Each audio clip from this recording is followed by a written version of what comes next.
Sit back and relax. Let Russo and Rizzo take you home. Oh, mercy!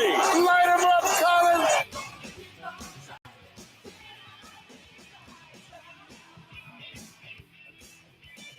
It's a Monday, October 20th. The Terminator around, it's Judgment Day. Russo and Rizzo on ESPN 106.3. Billy Napier, gone. Mike Norvell stays around. Mike McDaniel should be gone.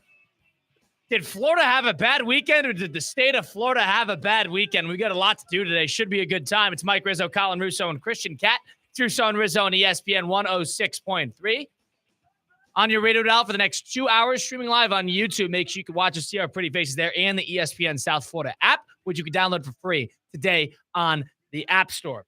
Boy, did a lot go down over the weekend. You had the Shohei Ohtani on Friday night put together one of the best postseason performances, I think, in the history of the sport. Probably the best individual performance in the history of the sport. You had the Miami Hurricanes, who were sitting high, top 2 in the AP poll. Goodbye and hello, Jeff Brom, who knocked them off Louisville. Were able to pick off Carson Beck 4 times, and Miami now falls to the closer to 10 than they were to 1 in this AP poll after losing over the weekend. The Florida Gators, despite winning against Mississippi State, they fired their head coach. Billy Napier is officially gone. He has moved on. Florida heads into their bye with new leadership under the helm for the Florida Gator football team. They got Georgia coming up in Jacksonville, TIAA Bank Field. That is going to be Halloween weekend. So that's the first time we will see Florida post Billy Napier regime. He is gone. And it's the time of the year, 7-8 games into the year, where teams either start firing their coaches or start releasing letters saying that we can't fire our coach because financially it doesn't make any sense. You saw one end with Florida. You saw the other end with FSU. FSU coming out and saying Mike Norvell for now is okay. We are going to look through the entirety of the football program at the end of the year. Despite the 4-game losing streak, Miami is going, the Florida State is now just going to defer any major decisions. Boy, oh boy, did I get it all? And that's not even to consider that the Miami Dolphins played in a Category 3 yesterday against the Cleveland Browns and stunk up the building. Yeah. And you'd think that the Browns were used to some pitiful performances. I don't know if they've seen one as bad as what the Miami Dolphins put together yesterday. Mike, how are you? I'm great, brother. I had a great weekend, too. If I could throw another thing in there, Inter Miami playoffs starting this week. Messi with his first hat trick of the season in the last game of the year. So a lot going on here in South Florida. Kyle, if I can, on the Florida business real quick. Let's start with Florida. Let's start with Florida. The Florida business and Billy Napier. This will be their 8th head coach since Urban Meyer. And it got me thinking. The whole Florida State news came out, and you're right. The AD basically came out and said, listen, we're busted. We have no money. We renovated the stadium, and we do not have the $50 to $65 million it might cost to buy out Mike Norvell. So I got to thinking, what's the easier thing to turn around? Because on one side, you have Florida State. So say, hypothetically, at the end of the season, they figure out some funds and they get rid of Norvell. Hypothetically, let's think Florida State and Florida both need head coaches. What's the easier job to turn around? At Florida, you have a lot of resources. Let's start with the Gators first. You got a lot of resources. You play in the SEC. I don't care what anybody says. I know they won a basketball championship. That is still a football school, okay? It's not getting twisted. Florida is still a football school. So you have that working for Florida. And for Florida State, you play in the ACC, where comparatively it would be easier to turn things around than Florida, who plays in the SEC, who plays a gauntlet of the schedule, I would say weeks 5 through 12 outside of the this year when they play the Citadel. I probably think the easier job to turn around would be ACC and Florida State, but I think there's something to be said about Florida and the resources. But the most shocking thing I think I said was this is going to be the Florida Gators' 8th head coach since Urban Meyer. They moved on from Urban Meyer about 2009, or rather, excuse me. They moved on from Urban Meyer about 2012. 13 was the first year he was at Ohio State. Took a year off, then he went to Ohio State the year they couldn't go into the postseason. So, Colin, I'm interested to get your opinion on that. You're going to have 2, in my opinion. I know Norvell is still there. He's only there because they can't afford it. They'll find a way to afford it at the end of the year. I can almost promise you that.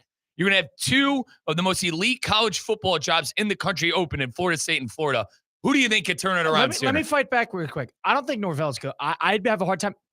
they don't have money. You know how much it would cost to get rid of both the coordinators, with Malzahn with a big contract and with Tony White, defensive coordinators making $2.7 million. It would cost them $61 million to buy them both out. $61 million. You don't think for over the next 12 weeks they could figure something out to $61 million band together? And then $61 million, and then you got to go find the next guy. And then the next guy is going to be owed, upward of $8 to $12 million. But my pushback is they're just going to continue to lose 4 ACC games a year. I listen, I understand. Florida did it. Made a lot of sense with Florida. They deferred a year after last year. They gave it another honest rip. Didn't work out. They owe them about $18 million. They could afford that. That is a lot more doable comparatively. This would be the biggest buyout since Jimbo. And took A&M 5 years to get out from under that. And A&M is a school that has money. And I don't know enough about Florida State's finances. Alabama would have a hard time coughing up $61 million. Ohio State would have a hard time coughing up $60 million. This is Florida State. They have money. They don't have that type of money. I understand what they're saying, and you might almost be too tied to the fact that you're going to need to move on from Norvell. But Florida could do it because financially it makes sense. This is just as much of a financial decision as it is a football decision. And has Norvell, done anything to allow him to stay? Absolutely not. But it's just financially, you extended him after the undefeated season. You're kind of stuck in this hole here. And I think Florida, we talked about it a little bit last week. The thing about Florida State is they mismanaged their expectations by peaking in the first week of the season. Now, you can't lose, 4 in a row. You can't lose Virginia on the road. You can't do that. But the expectation would have been a 500 season bowl eligible. If you asked a Florida State fan middle of August, they would have been okay with that. And everything changed when Alabama walked in and they smacked them around. Now, with Billy Nate, we're going to keep going back and forth here, but with FSU, it's $61 million. I mean, I don't understand. I don't know who they have on the payroll call that is going to cough up that money. So you think it's impossible? That's a fair shout. It's a fair shout. I would be under the impression that they're going to have to do it. They're going to have to do it. My thing is, what's the difference between Penn State and Florida State, you think, cash-wise? Significant?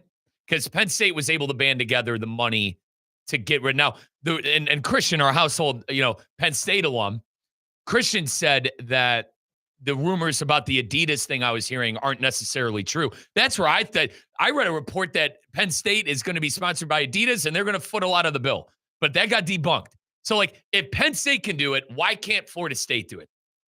I would say Penn State has more money, and Penn State also hasn't. And they're renovating the stadium too. Sorry to cut. They're renovating Beaver Stadium. Penn State hasn't made a move at head coach in 12 years, and he's been flirting with. He hasn't won the big game for forever, really, since he's gotten there. He's been flirting with the idea that he frankly couldn't win a big game. That was 12 years in the making. That was all right. Enough is enough. Florida State has dealt with this a number of times now, where they gave Norvell. And I'll bet a fair shot, but with too much money attached to him, it's not like these schools can just keep doing it. This is why when you sign these guys to major extensions off the basis of 1 year, you're digging yourself into a hole. And let's say Indiana falls off the cliff. They're going to be buried with that Cignetti contract. I'm not saying that's going to happen, but that could happen to any team in the country that's not a blue blood, so to speak. Florida State is not that. And the fact is, they think they are. They're not. They think they, but they operate like they are. That's the pushback. It's an ACC school. ACC school makes about half the money yearly comparatively to being in the SEC or the Big Ten. That's just off of the conference deal alone. And it's a school that has had to pay substantial amounts of millions of dollars to roster football teams. And on top of that, what we've seen with the players, they haven't been good enough. The teams haven't been good enough. That's a testament not only to the talent evaluators, to the coaches, but that's also a testament to the amount of money and where they're allocating it and how much money they could actually put into the team. Maybe it's less than we thought. This team's not any good. No, it's maybe not. Maybe that's coaches are not being able to get the best out of the players, or maybe that's the other side of it, the new age of college football. They haven't had the money to get the best of the best players in the Florida State colors. Okay. Maybe that's part of it. And if they can't afford that, all of a sudden we're going to give. So here's what I'm. To just make the points full circle. You're going to pay $61 million to get rid of the coordinators and the head coach. You're going to pay, let's say, $12 million annually. I'm going to say 10 to be safe. $10 million annually to the guy who replaces him. And then you're going to need to spend upward of $5 to $10 million just to roster a team that will be competitive. Mm. That's an $80 million, and on top of the renovations, that's $80 million in investment before we even blink. That would make me nervous. That's before you assemble a staff. These coordinators are going to make $1 million plus a piece. It adds up. I understand if we're looking at it from a football perspective. Norvell is not doing it. Norvell is not accomplishing anything. Norvell has been a disaster for Florida State for 2 years. They've just been fortunate that everybody else in Florida is just as much of a dumpster fire. And Miami's in the best case of everybody. But on Florida's side, they were in this position last year. They had a heavy buyout. They didn't want to spend the money. We waited another year. The contract went out. They tried to put the money into the players. Didn't work. Now they're moving on. It's a little bit more of a financial flexibility that's allotted to them. All right, then let me rephrase and ask you this about Florida State. You see my point? I do. And I like that you brought it full circle because maybe you are right. That's monopoly money we're talking about. Maybe you are right. Maybe I'm living in La La Land where I think Florida State can afford a $60 million buyout similar to Penn State. Maybe I'm dead wrong there, and they go into next year with Mike Norvell again. So let's get rid of my hypothetical. Let me ask you a new one. Is there any way for Florida State that it could get so bad with Norvell this year that their hand will be forced where they have to do it for the fan base, that they have to do it for the donors who are spending millions of dollars on players, on all? Colin, you know how it is now with the NIL stuff. People are spending a lot of money on Florida State football. There are boosters spending hundreds of thousands of dollars, if not millions of dollars, on these football players, on these contracts. Is there any point this season it could get so bad that they are forced to figure something out to get rid of Mike Norvell? Colin, they haven't won an ACC game in close to 2 years. Mike Norvell is this comes from Andrew Crosby, our teammate here at ESPN West Palm and Florida State grad. He told me Mike Norvell was 42. He's 44. He was 42 the last time they won an ACC game. I almost fell out of my chair. That's bad. And I go back to everything going sour for Norvell when he made the wrong move of not playing the players the year that they didn't make the not college missing football that playoff. Not missing that playoff killed that program. It did, and I think it was self-inflicted. Personally, I know Florida State fan doesn't want to hear that today. They got screwed out of the playoff. No, they didn't. But that's neither here nor there. I agree. They should not. The way they handled. They got screwed out of it. They went undefeated. They got screwed out of it. Whether you think it was deserved or not, I personally think it was. It's not like, and granted, all these schools half these teams get blown out anyway. But the point being is that led to a series of events that led to where we are today. It did. And it made the roots black in the program. It made Mike Norvell's roots black within the program. That's what I go back to. But, Colin, is there a way if he loses every single game from here on out and they win 3 games, I mean, is there any way that he could get the can midseason? Mid-season, definitely not. Really? If they lose their next 4 games in a row, too? If Stanford in the middle of the night wasn't enough. They're going to have 5 people at that stadium if they continue Stanford to lose. in the middle of the night wasn't enough. That's the one thing I would say. Well, listen, our director of ops, Dave Druda, did show me the footage. They probably scored a touchdown at the end of that game. They weren't able to look at after the technical Here's the thing about Norvell. Should have went to overtime. Here's the thing about Norvell. He had 2 seasons where he won 10-plus wins. It was the 10-3 year and then the 13-1 year. Outside of that, I know it was rebuilding at the beginning part, and then it's sort of been slip and slide ever since. Outside of that, it's been a whole lot of nothing. College football, when he was coaching in 2021, 2022, 2023, it sounds crazy, is a lot different than what it is today. It is so much more pay for play. It is so much more hired gun. It is so much more free agency than what it was year by year by year. Ever since, Florida State has not shown an ability that they're able to reload rosters, that they're able to reset rosters. They were the beneficiaries of having a great roster with some returns, and then they were able to capitalize on a really good 2-year span with a lot of the same players. Yeah, and I think there's something to be said about Mike not having a quarterback the last 2 years. DJ Uiagalelei was a nightmare. And, I mean, I think the fact that they had Travis both years helped. Yeah, Jordan, and that's the elephant in the room. Mike hasn't been good without Jordan Travis. He was great with Jordan Travis. It was a 22-4 record with Jordan Travis. You said 10-3 and 11-1? Yeah. I mean, very good. But that's on the head coach. You're hand selecting these guys. You hand selected TikTok touchdown Tommy Castellanos in the portal. You hand selected DJU, who didn't want to play football and just wanted to collect checks. That's on the head coach. What's the plan? Hear me out. Losing to Pitt at home. That's on the coach. Losing to Stanford at Big Ten ACC after dark. That is on coach. That is coaching. I'm not saying Mike Norvell is a great coach. Not saying that. I'm saying quite the opposite. I'm saying they can't fire But you get why Florida State fans gung-ho today. Fine. And they want to figure out a way to get that. If Florida State fan hates that much, then cut the check. They can't afford it. Neither can the school. They want to point fingers saying, oh, get rid of the coach. They cannot afford it. What Florida State fan in history wanted to not extend Mike Norvell after the 13-1 season? I agree. He is not a good coach. You were losing games in the ACC. The weirdest stat of all, he's like 5-2 against the SEC. That's the weirdest part. But outside of that, Mike Norvell has done absolutely nothing to get this team motivated on a week in and week out basis. On the other side of things, at least you got to give Napier a little bit of credit. Sounds like he's liked within the building. They had their moments where they were really competitive against really good teams. Florida State hasn't necessarily had that. Financially, it made sense to get rid of Napier. This was writing on the wall. I'm sure they told Napier about this 3 weeks ago. I mean, we heard it from you. I joked around with you earlier last week. I said, you know what, Billy? We're going to let you coach Saturday. Win or lose, you're out. I thought that was They probably told him that after the Miami game. Agreed. They probably told him that after the Miami game.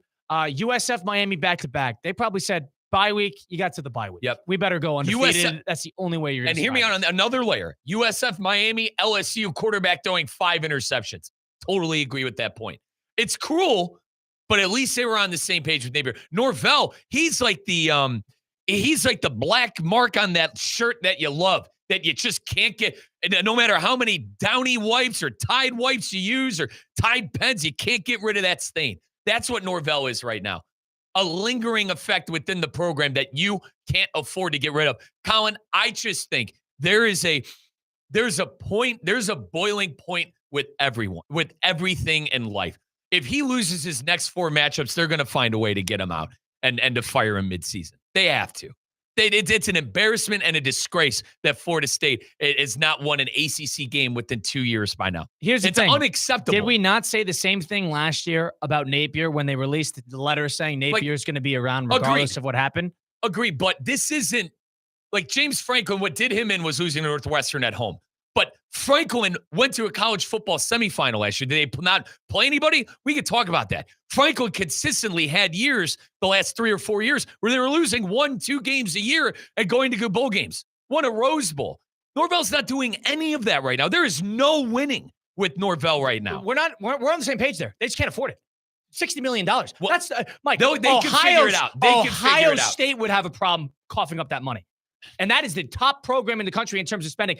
They would have problems trying to collect $60 million on a firing. Because it's not just $60 million, it's $50 million to get rid of the coaches, coordinators, and then you got to get another guy.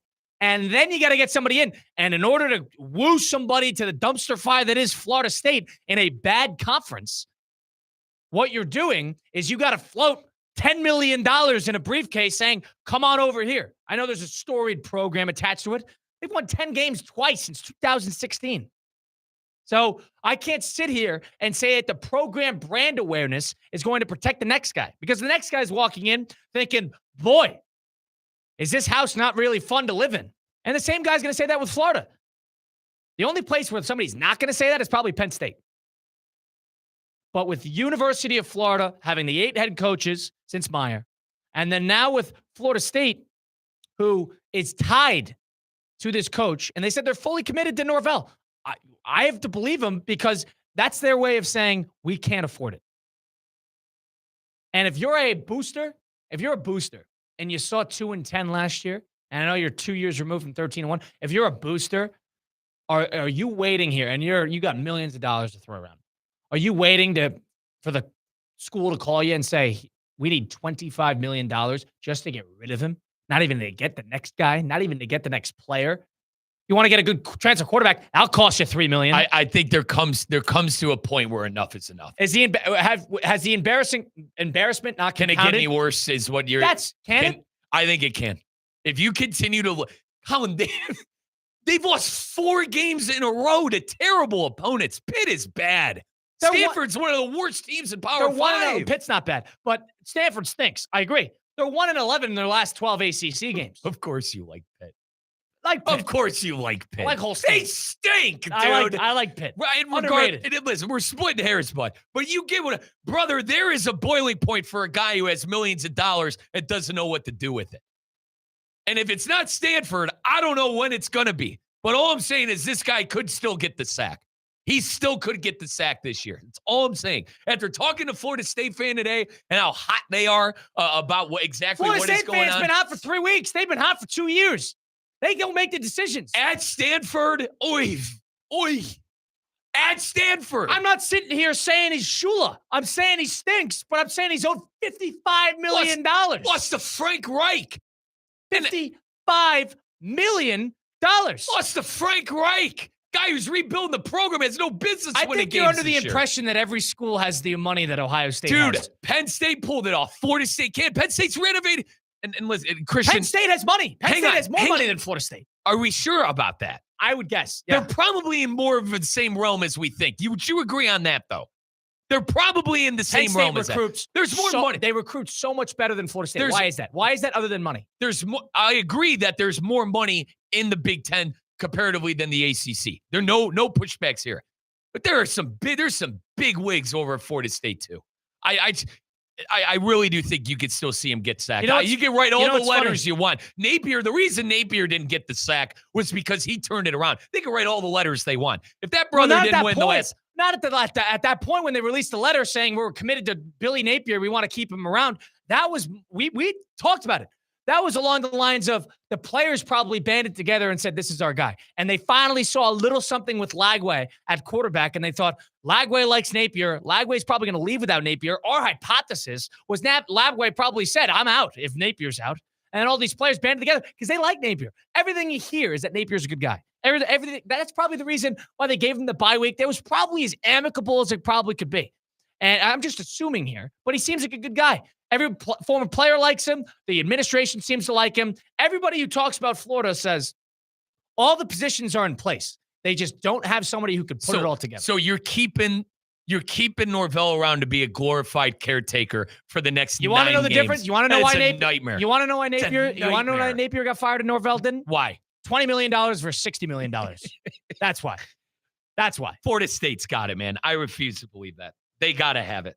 They don't. How embarrassing are you? How embarrassing are you going to let this get? That's embarrassing. It's a 1-year move, $70 million. You don't think they invest probably $10, $15 million? That guy, I had to hear that guy all off season how they're building back better and we're going to be.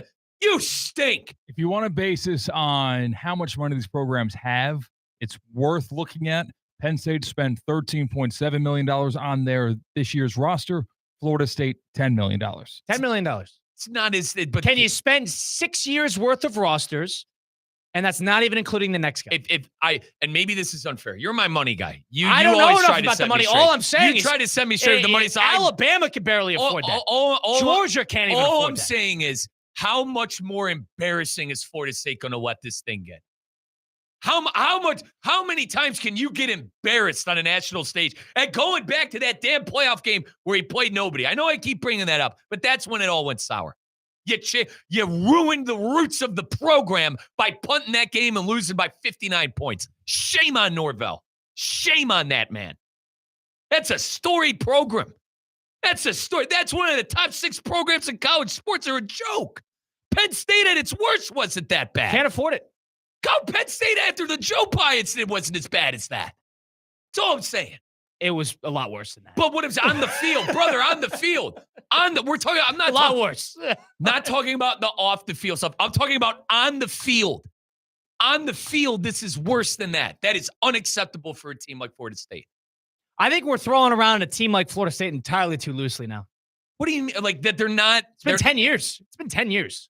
It's been 10 years. We haven't seen anything. Not a lot of teams that have won a national championship in 10 years. We could agree on that, though? I'm talking about a good season.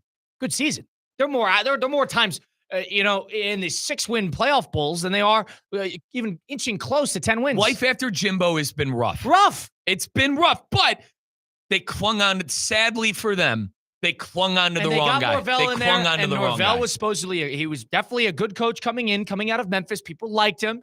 People bought into it. It took him a little bit to kind of revamp the program. Replacing Taggart wasn't easy. And then They were able to put something together. You saw the highs of the highs, and ever since, they just sort of been in free fall.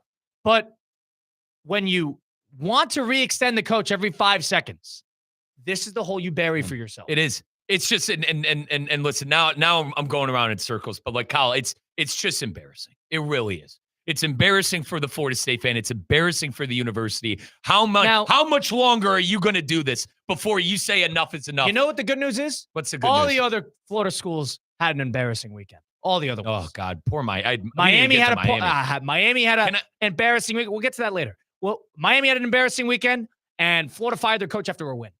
That's talk. And the Miami Dolphins, boy, wow, I got a lot for that. I watched all that godforsaken game too, so I got a lot for you there. Listen to Russo and Rizzo on the ESPN South Florida app. Download it for free on the App Store. You can listen to us live anywhere from your phone, anyplace, anytime. Listen back. Listen to Theoretically Speaking 2 to 4 weekdays. Listen to our extended high school coverage. The Florida Panther games were the new home of the Quest for Three-Peat Florida Panthers. Listen to that on the app. Listen to all the other biggest games, biggest bouts in South Florida, all your beats in one spot, the ESPN South Florida app. Colin Russo, Mike Rizzo, Christian Cat, 888-760-3776. Should Florida State cough up the money, bury themselves in whatever debt they can get just to get Norvell out of there? Save face. Who's in a worse spot, Florida or Florida State? We'll get into that a little bit more on the other side of things. Mike Rizzo, Colin Russo, Russo and Rizzo, ESPN 106.3. Live from the Anajar and Levine Accident Attorney Studios. Anajar and Levine Accident Attorneys. Call 1-800-747-FREE. This is ESPN 106.3. Tired of being sidelined by a sports injury? Get back in the game with Baptist Health Orthopedic Care. Whether you're a professional athlete or even a weekend warrior, you can get back to doing what you love with our compassionate orthopedic team. Experience a new level of care and get back to your best. Welcome to being treated like a pro. Make an appointment today at baptisthealth.net/ortho or call 833-556-6764.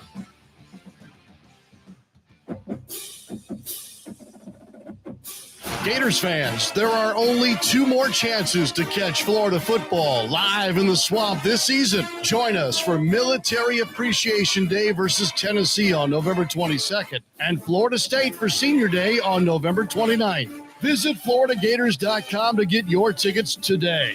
Go Gators!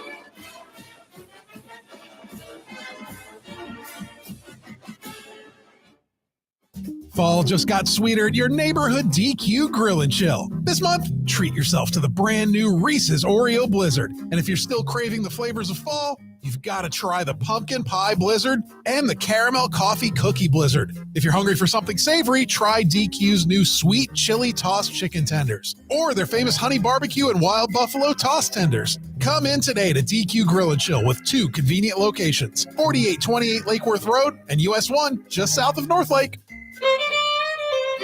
When your team's best players have all been traded and the latest pick is overrated, just raise a glass with a friend or two and tell them more, tell them more, tell them more, do. May your team be great and your picks be true, and if it falls apart, you'll know what to do. Just raise a glass with a fan or two and tell them more, tell them more, tell them more, do. It's a crazy world, so what do? You tell them more, tell them more, tell them more, do. Hey! Tullamore Dew Irish Whiskey, imported by William Grant & Sons, Inc. Elevate your drive with the new 2026 Range Rover Velar P250S, where sleek design meets powerful performance. Lease it today for just $749 a month for 36 months, with $6,995 due at signing. This is your chance to command the road in signature Range Rover style. Visit Land Rover Palm Beach today and make sophistication yours. Land Rover, above and beyond.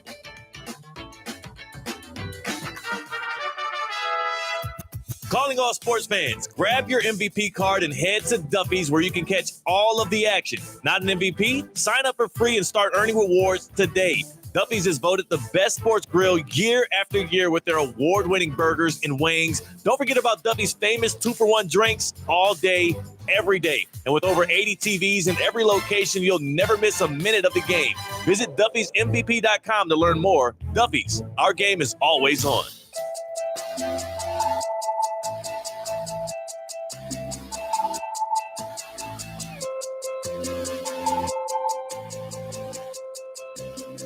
Let's get back to the Anajar and Levine Accident Attorney Studios. This is Russo and Rizzo on ESPN 106.3. 888-760-3776. Billy Napier gone. Is Mike Norvell next? Or are they keeping him around? 888-760-3776. Number to get into the program. If you're a Florida fan, Florida State fan, Miami fan, watching your college football games over the weekend, ready to blow a blood vessel, check your blood pressure, you can do that over at Men's Only Medical. Absolutely, folks. It's a concierge healthcare service. I told you I was dealing with a little something. I hit up Doc Al. I got his number. This isn't, hey, you got to call this number to get in contact with this person. No, it is as easy as contacting my guy, Doc Al, who I got his cell phone number because of that concierge healthcare service. I texted him, Doc, when you could come see me. He could have got me in as soon as that day. So that's the kind of service you're getting over at Men's Only Medical. Easy peasy, 1, 2, 3. Now, it's the one-stop shop kind of healthcare center for men. That's like the biggest thing I think with Men's Only Medical. You see all around town, you see all this stuff for women, the one-stop shop for women where they got the heart stuff, they got the skin stuff, they got all that for men over at Men's Only Medical on North Dixie Highway. If you're struggling with wrinkles, if you're struggling with hair loss, if you do have those heart issues, Doc Al will be able to take care of you. Visit them online at mensonlymedical.com. That's mensonlymedical.com. Also, Doc Al, huge Dolphin guy. They're actually going to the Atlanta game, Colin, and should be a classic. And we were John O'Terry, our MC here at ESPN 106.3. We were texting Doc Al today, and he goes, "Yeah, boys, they're a disgrace. They're a disgrace." And what a disgrace they were. I know we'll get to that later on. But folks, Doc Al is a local guy, Cardinal Newman man, West Palm man. Trust me on that. Hit him up, mensonlymedical.com. Who does Florida go target as a head coach here? The thing is, what type? Let's Campbell? Instead of a person, let's find a profile. Kenny Dillingham? What type? Let's profile it instead of finding a person. What type of coach do you think is the best move for Florida to replace Napier? I would say a proven CEO. How about a James Franklin? Would he have success in the SEC round 2 post Vanderbilt? And guess what? I know Vanderbilt's good with Pavia this year, but that's a lot more resources than he had comparatively 10, 12 years ago. I don't think Florida would be happy with him. The flight trackers have picked up a private flight from State College Airport to Tallahassee. That has happened today. More on the dirt sheets for you. So maybe James Franklin is. I was going to say Florida State makes a ton of sense for James Franklin. Let's update everyone on what dirt sheets is again, Christian. Inside sources through Florida, the Penn State. SEC is never going to go after James Franklin. I would say Tallahassee would make a ton of sense, but what are you going to do? Hire James Franklin for $10 million? The school with the big buyout that everybody was worried about how they're going to pay the James Franklin buyout, they had the stipulation in the contract that he has to go get another coaching job, and then the difference in what he was going to do to make at Penn State versus what he's going to make at Florida State, that is what, or let's say he goes to Florida State or wherever school he goes to, help? That will be the offsetting on the buyout. So they don't have to spend as much money. Does Norvell have that even in his contract? If he doesn't, and that's what Napier doesn't. Napier does not have you have to go find another job. And if you don't, we're not owing you the buyout. We could void it. Or if you do find it and you get a better high paying job, we don't owe you the buyout. I don't know if Norvell has that in his contract. Franklin did. That's honestly a good backup plan for Penn State there. So Florida State sounds like Franklin makes more sense there. Now, if we could focus on the Florida job, which you asked me, do you think one of these SEC guys turns coat like a Vanderbilt or Drinkovitz everybody at Missouri? All the Florida fans, I'm sure their eyes on Lane Kiffin. My argument would be, if you're Lane Kiffin, he makes $9 million a year coaching for Ole Miss. It's a team that is pretty steady in the top 20. They clearly don't have a problem acquiring talent. He doesn't have all the pressure in the world to make a college football playoff internally and externally. He's a goofy guy. We know how he was at FAU. He's a goofy guy, and he has a weird personality that just works there. Everybody laughs at him. He's at a yoga studio before the game against Georgia, and everybody got a kick out of it. And on top of that, he can kind of just operate in his own little world, and he's in the SEC. Yep. So does he really want to pivot left, go to Florida, and enter a rebuild project? That would be some coaches are coded that they want the biggest job, most money, opportunistic. Is Lane Kiffin like that? That would be my question. He's in the SEC. Is he in the end game? I mean, we heard the rumor, no names, please, that last year they kind of tracked Kiffin, and he said no. So I that's the only reason I think it wouldn't happen. Now, if they throw all Midas' silver at him, maybe. If they give him a ton of money, if they darn near double his salary, I mean, how much more can they double? He's making $9 million a year. The best of the best is making about 12. So I don't know. I don't know where Florida goes because they got warts, man. Yeah, I think they've been through 7 head coaches since Coach Meyer. I would cut 7. out if you think Marcus Freeman's leaving Notre Dame, if you think Lane Kiffin's leaving Ole Miss, I would personally cut that out. You'd have to look at lesser tier SEC or upper tier Power 4. Arizona State, you'd look at Kenny Dillingham. You'd probably look at Eli Drinkwitz at Missouri. And Missouri is a school that probably he probably needs more financial resources. Florida would be a good lateral move. That's the type of person you probably go after. And if you really want to go after a coordinator, you could go after the Georgia defensive coordinator. Everybody loves Glenn Schumann, but I mean, how has Georgia's defense played this year? That's where you really get into the nitty-gritty of it. But if you want to get a guy out of retirement, that's one thing. I would say you got to get a guy that's upper tier Power 4 or lower tier SEC that's overperforming. A guy who I think they could be targeting that I'm reading here. Jed Fish, Washington coach, Florida grad. Now, Washington looked shocking against Michigan over the weekend. And they haven't necessarily looked very competitive the last couple of years he's been there. But that's a name, Kyle. What's not going to help? It's a name. The fact is, DeBoer had an unrelenting amount of success there. And he still had major growing pains going to the SEC. Mm-hmm. So that's your question. I don't know enough about Fish's history, but is he SEC coded? So SEC coded guys are important to hire SEC coaches. So he was a graduate of Florida in '98, spent 2 years on the Gators staff as a GA under Steve Spurrier. He's embarked on a coaching career evenly split between college and NFL, spending 13 years in each of the various stops and positions along the way. I just you're going to bring in the Washington coach? They kind of stink this year. That's I'd like for a program like Florida, I'd understand the hire because he's a Florida man. I don't know if they do this. How about this? Jeff Brom at Louisville. Well, that guy, if he's in a 10 wins, 9 wins, they're 5-1 this year. They always upset somebody. I was about to say. They're always good in a big game. Big Bro McAfee said, listen, if that guy's in a big game, they're going to be in it. And they really are. I mean, look at what they did to Miami. That is not a bad shout. They forced Beck to throw 4 interceptions. That's not a bad shout. Beck threw 4 picks against that defense. Is that a crazy target? I don't know enough about his history, if he has Florida ties or if that's important to them. I know he was a Western Kentucky Purdue guy before. But, I mean, Purdue was in a Big Ten championship game. This is back when it was East-West. They were in the tie for the Big Ten championship game with Illinois. Yeah. I mean, they've done this. So and that program has stunk since he left. And then he goes to Louisville, who's always been a pretty solid program, and he's seen success. And he's recruited pretty well too. Is that a crazy one? And no. Louisville has money. Louisville has money. You want to know what I'm realizing? There's just not a lot of guys out there. Outside of a big name like for James that Franklin, caliber of job, who's out there? That's your answer. Who's out there? Unless you're going, and you don't think you can't get anybody up north because you got to imagine anybody up north who's worth a call is probably getting called by Penn State and they're going to take precedence over Penn State. And also, Urban Meyer's not coaching football again. I don't think Jimbo Fisher is coaching football again. Nick Saban's not coaching football again. These four, unless you're getting James Franklin or one of these former greats, you're not going to have that big splash. You're not. It's just not out there. And I think it's time for a new coach to come up the ranks. Right now, Colin, there are 3 coaches in the NCAA that have won national championships. One of them is Dabo Swinney, who's done this year. Another one is obviously Kirby Smart, and then Ryan Day. That's it. Those are the only 3. We'll put that in perspective. Those are the only 3 head coaches that have won national championships within college football. So, the next – I just want Florida fan to be realistic because, it's not going to be that big splash.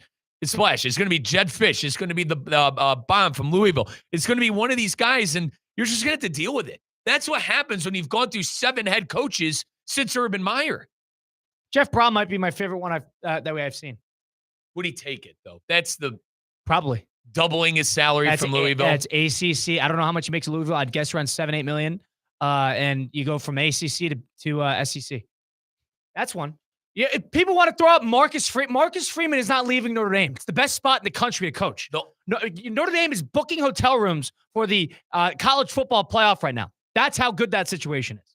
They won their big game of the year. They got 2 losses. They're probably not going to lose the rest of the way. They don't have to deal with a conference championship. They have plenty of money. He's got plenty of stability. Marcus Freeman is not leaving for that job. They don't belong in the playoff, neither here nor there. But I agree. They They're booking. No conference. Booking the hotel rooms. They're done. No conference. Hand select their schedule. If they lose 2 games, they're going to be in the college football playoff. 888-760-3776, University of Florida job. Now there's a little bit of a vacancy. Who should Florida look at? Are you under the impression that Florida has to hear Urban Meyer and Nick Saban say no? They have to hear these top-tier coaches say no before they go down the list? Or should they get an up-and-comer? Let us know. 888-760-3776. If we're being honest with ourselves, unless Lane wants it, unless Lane wants to enter into the circus and see if he could turn around the ship, you got to think logically. Is Florida that great of a job? It's not. I told you, too many warts, too many coaches who have been there 2-3 years and have been canned. And granted, do they deserve the sacking? Absolutely. Sometimes. Absolutely. The one, Dan Mullen got a bad rap. The Mullen situation was ugly. And they walk in and they're trying to get their own field. And they gave Napier, he had 55 games there, 50 some odd games. There was 24 and 23 in his career. 500 coach, that doesn't cut it. But you're in the SEC, and Napier got screwed with a gauntlet of a schedule too. Mm-hmm. SEC's not getting any worse. It's going to continuously be teams with good payrolls, with good coaches, with the top paid coaches in the sport. A lot of money. And about 8-9 teams deep every single year. And you're going to play 4 or 5 of them. And the playing field is evened in the SEC, especially with Saban gone. And even with Kirby. Kirby's looked vulnerable this year. They lost to Bama at home, and Ole Miss gave them everything they could handle. They're no longer that unstoppable entity. This is one of the worst. And speaking of Georgia, it's probably one of the worst Georgia teams we've seen in years, and they're still going to get a playoff. Because they do have a fortunate schedule the rest of the way. They won their huge game. What's shocking about Georgia is that Kirby Smart defense. Yeah. They're getting gashed. And that defensive coordinator is a hot name on the coaching market, Glenn Schumann. And now you look at it like, oh, boy. They're getting gashed in games. Yeah. People are attracted to that Kirby coaching tree, thinking it could be another How about Saban. this? I don't know. You want to know something? I got a name for you for all these jobs. Every single one? Matt Patricia. Oh. Best defense since 1993 this year. Unstoppable. Do you think force. Patricia's in the spot where he's thinking, I'm comfortable? I hope so, as a Buckeye fan. That former head coach pipeline into good defensive coordinator. But listen, Kyle, if Ohio State goes on and do great things this year. He doesn't have to be the CEO. He doesn't have to be there. But he doesn't have to be there. Do you want to be? He's run NFL franchises before. It hasn't went well. I understand, but he has always been a second fiddle to a great situation. Maybe college is the home that all he needed. He was great with Belichick. He is a great piece. He's a great right arm to a great piece, to a great, piece of work. That's Ohio State. He's a great second fiddle. And I hope he's around. But my big thing is if someone throws an insane amount of money to go be a head coach, I think he'd take it. That's simple. I think he'd take it. Brian Hartline maybe could be another name. He's a northern guy. He is. And they're not going to get anybody without SEC ties. I would like to think he'd be the heir apparent to a Day if Day does move on to the NFL. They're not. I would be shocked if they really went digging up north. Let's think of the great teams. Let's think of the great teams in college football right now. I mean, that's more of an NFL philosophy of hiring the next great coordinator. You got to think of ties too. You got to think, or the SEC coded. DeBoer is having growing pains in the SEC. He has seemingly figured it out. Can we get off DeBoer's case for a second? But I mean, we're sitting here now trying to hypothesize who the next guy is. I think we got to understand of what type of profile we're looking for. Are you looking for a former head coach with experience? Florida said, Steve Strickland, who's the athletic director, said, we're here to win championships. We're looking at a guy who we know can win big games. That, I think, should be the ultimate bolded material at the top of the whiteboard when you're doing the search. Can this guy win a big game? I don't think there's a lot of guys on the market that are proven to do that. You're going to have to steal someone. Brom. Like I said, you're going to have to steal someone. I'm in. Jeff Brom should be the next coach of the Florida Gators. The head coach of Louisville should be plucked. Did you? And I know we're kind of bouncing around, but we brought up Florida State and the James Franklin rumor. Did you see him on game day? Who's this? James Franklin. Did you see James Franklin on game day? I did. So, Christian, if I could loop you in here too, because Christian, our household Penn State grad, Penn State man, what'd you make of him saying we're going to go win a national championship somewhere else? That stood out to me.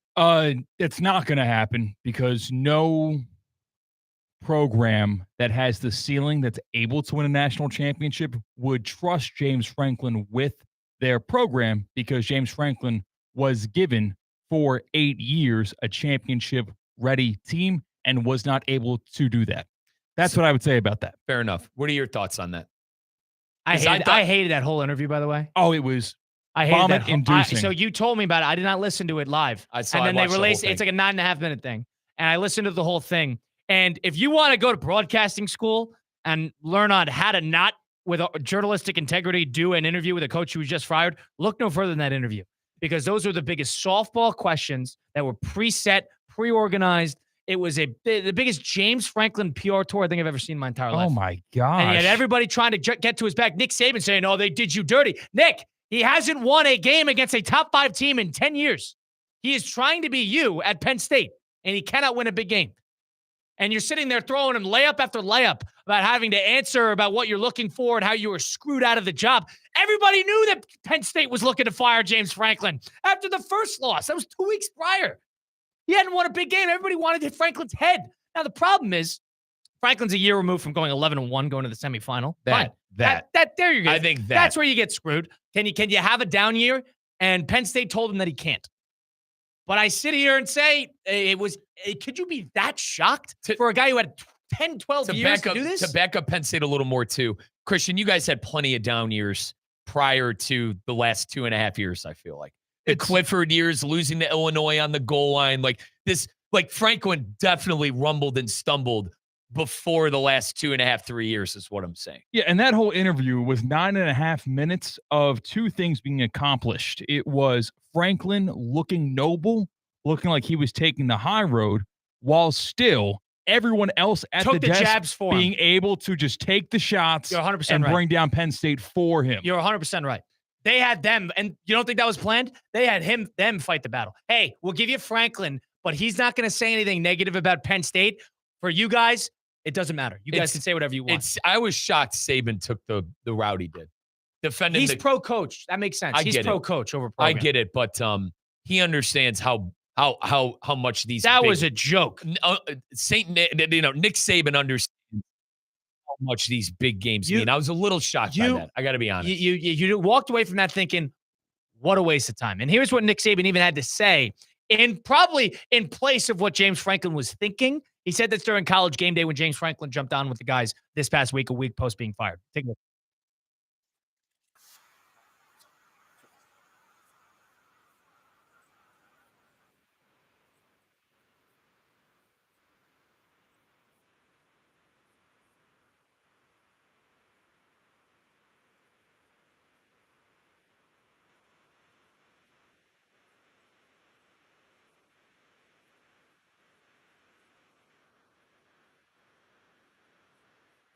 Nick Saban right after he said that.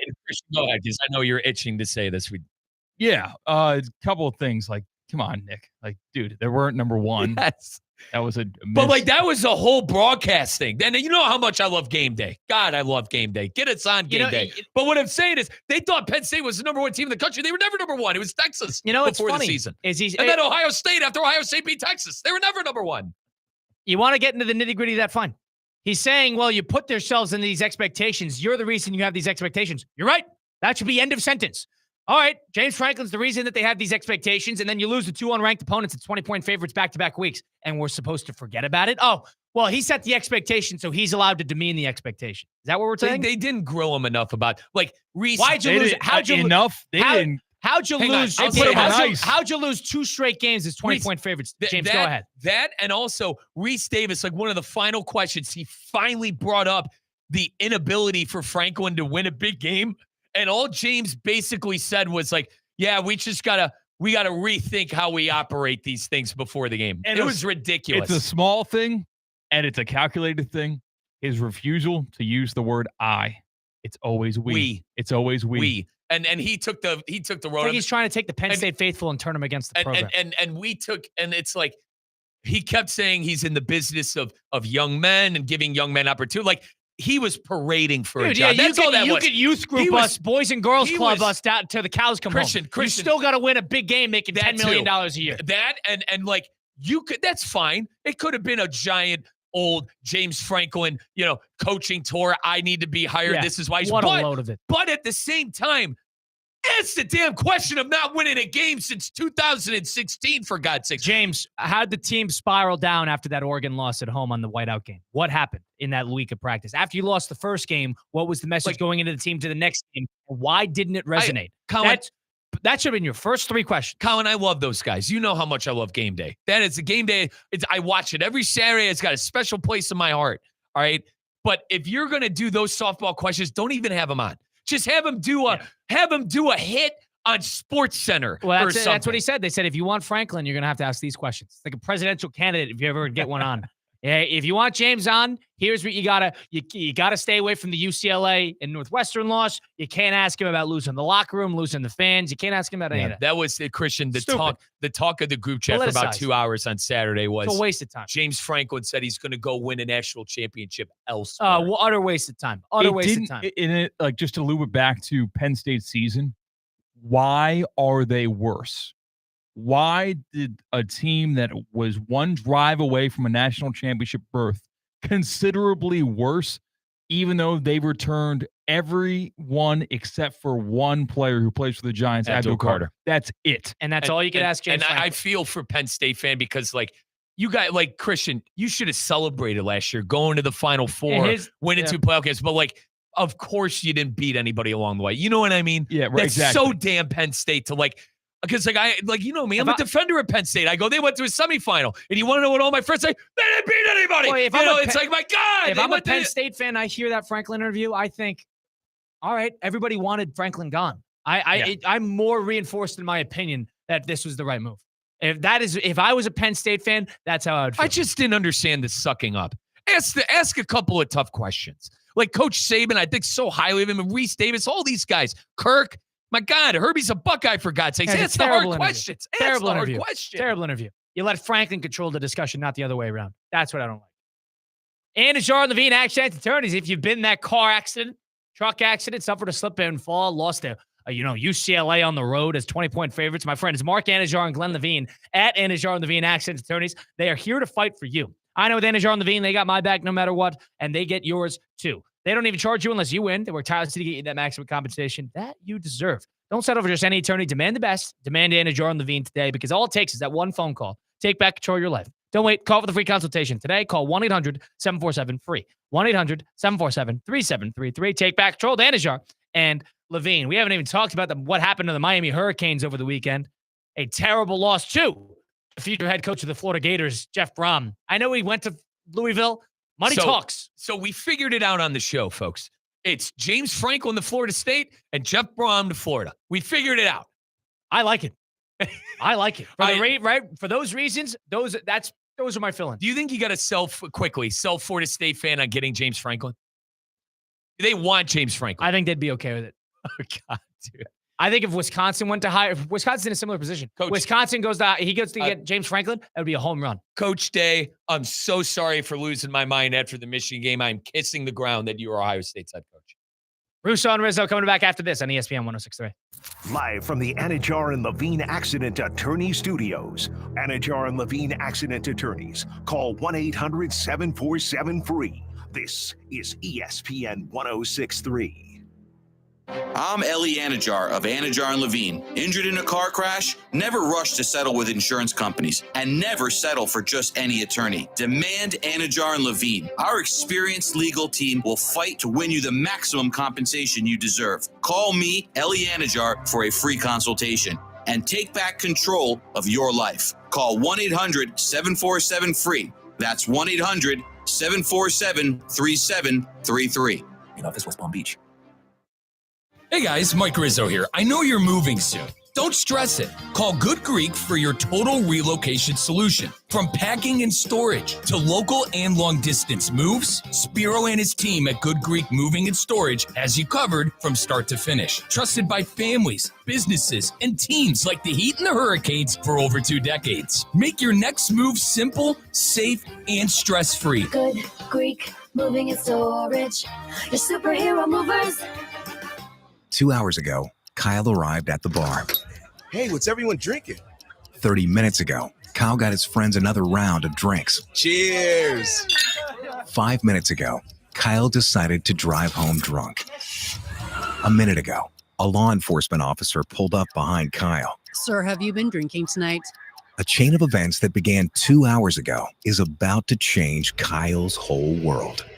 Drive sober or get pulled over. Brought to you by FDOT. DraftKings Sportsbook, an official sports betting partner of the NBA, is the place to bet on NBA stars this season. Download the DraftKings Sportsbook app and use promo code SportsBeat. That's promo code SportsBeat. Bet $5 and get 3 months of League Pass plus $300 in bonus bets if your bet wins. In partnership with DraftKings, the crown is yours. Gambling problem? Call 1-800-GAMBLER. In New York, call 877-8-HOPE-NY or text HOPE-NY 467-369. In Connecticut, help is available for problem gambling. Call 888-789-7777 or visit ccpg.org. Please play responsibly. On behalf of Boot Hill Casino and Resort in Kansas. Pass-through of per-wager tax may apply in Illinois. 21 and over. Age and eligibility varies by jurisdiction. Void in Ontario. Restrictions apply. Bet must win to receive bonus bets which expire in 7 days. Minimum odds required. NBA League Pass auto renews until canceled. Additional terms at dkng.co/audio. Limited time offer. Kaiser University's flagship campus. The 100-acre residential campus at 2600 North Military Trail in West Palm Beach extends Kaiser University's educational offerings to over 100 degrees. Kaiser University also has an athletic program with 26 national championships, including back-to-back-to-back lacrosse titles, and they just won their first ever national championship for men's tennis. Visit KUCHawks.com for the latest on the championship flagship campus of Kaiser University.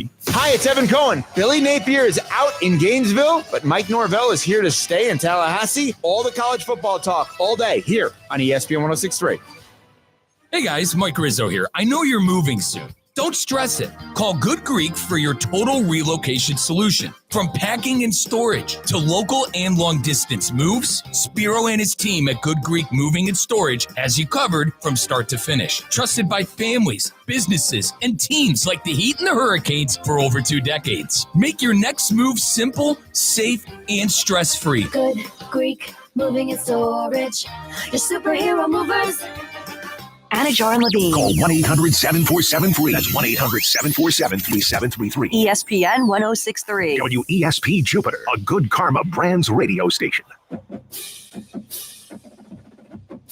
Gators fans, there are only 2 more chances to catch Florida football live in the Swamp this season. Join us for Military Appreciation Day versus Tennessee on November 22nd and Florida State for Senior Day on November 29th. Visit FloridaGators.com to get your tickets today.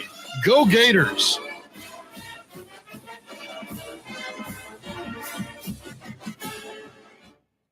During football season, keep your home in the win column with EDS Air Conditioning. Right now, qualified customers can score 0% interest for 60 months on a brand new AC. Hot streaks belong on the field, not in your living room. With over 800 Google reviews and a 4.8 star rating, EDS is the trusted MVP since 2006. Visit EDSIsYes.com today. Kick off your game day comfort and don't sweat the small stuff. Are you one of those people that just can't focus at home? The dog barks, the kids are screaming, and you're thinking, how am I going to get all of this work done? Working from home can be distracting, but Intelligent Office is here to help you focus. They offer quiet and affordable private office and meeting spaces in Palm Beach Gardens to help you get your work done. Call 561-472-8400 or visit intelligentoffice.com to reserve an office today. Every great performance starts with a plan. Your game plan for greatness begins at Men's Only Medical. Dr. Al is redefining men's health with concierge care and cutting-edge treatments tailored just for you. From anti-aging and weight management to cardiovascular health, skin, and hair, they've got you covered. Expect personalized care and advanced technology to help you look, feel, and perform your best. Visit mensonlymedical.com. Men's Only Medical, setting a new standard for men's health.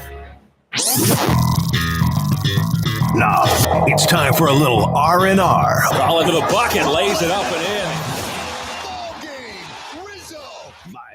Anajar and Levine Accident Attorney Studios. This is Russo and Rizzo on ESPN 106.3. This team is going to be tough when they finally get it together. Sit back and relax. Let Russo and Rizzo take you home. Oh, mercy! Light him up, Colin! I'll tell you what the Miami Dolphins could use, and maybe some of the Florida State Seminole football players, they could use to get their nutrition up, get bigger, stronger, faster. VitaCost is your place to take your game to the next step. Their sports certified marketplace is built for athletes, fitness enthusiasts who like to train hard, understand the benefits of what clean supplementation and nutrition can do for you. Listen, 80% of getting into better shape is about the nutrition. 20% is the physical side. 80% is really how you fuel your body. And VitaCost is that go-to to take it next level.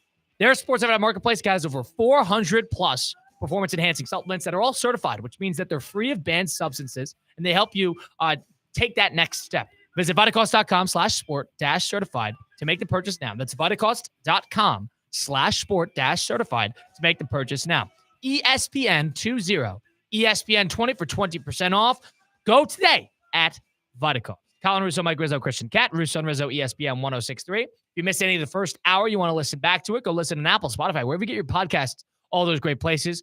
Just search up Russo and Rizzo or download the ESPN South Florida app. Christian Cat is our producer behind the glass today at the City Play Studios. Christian, welcome in. How are you?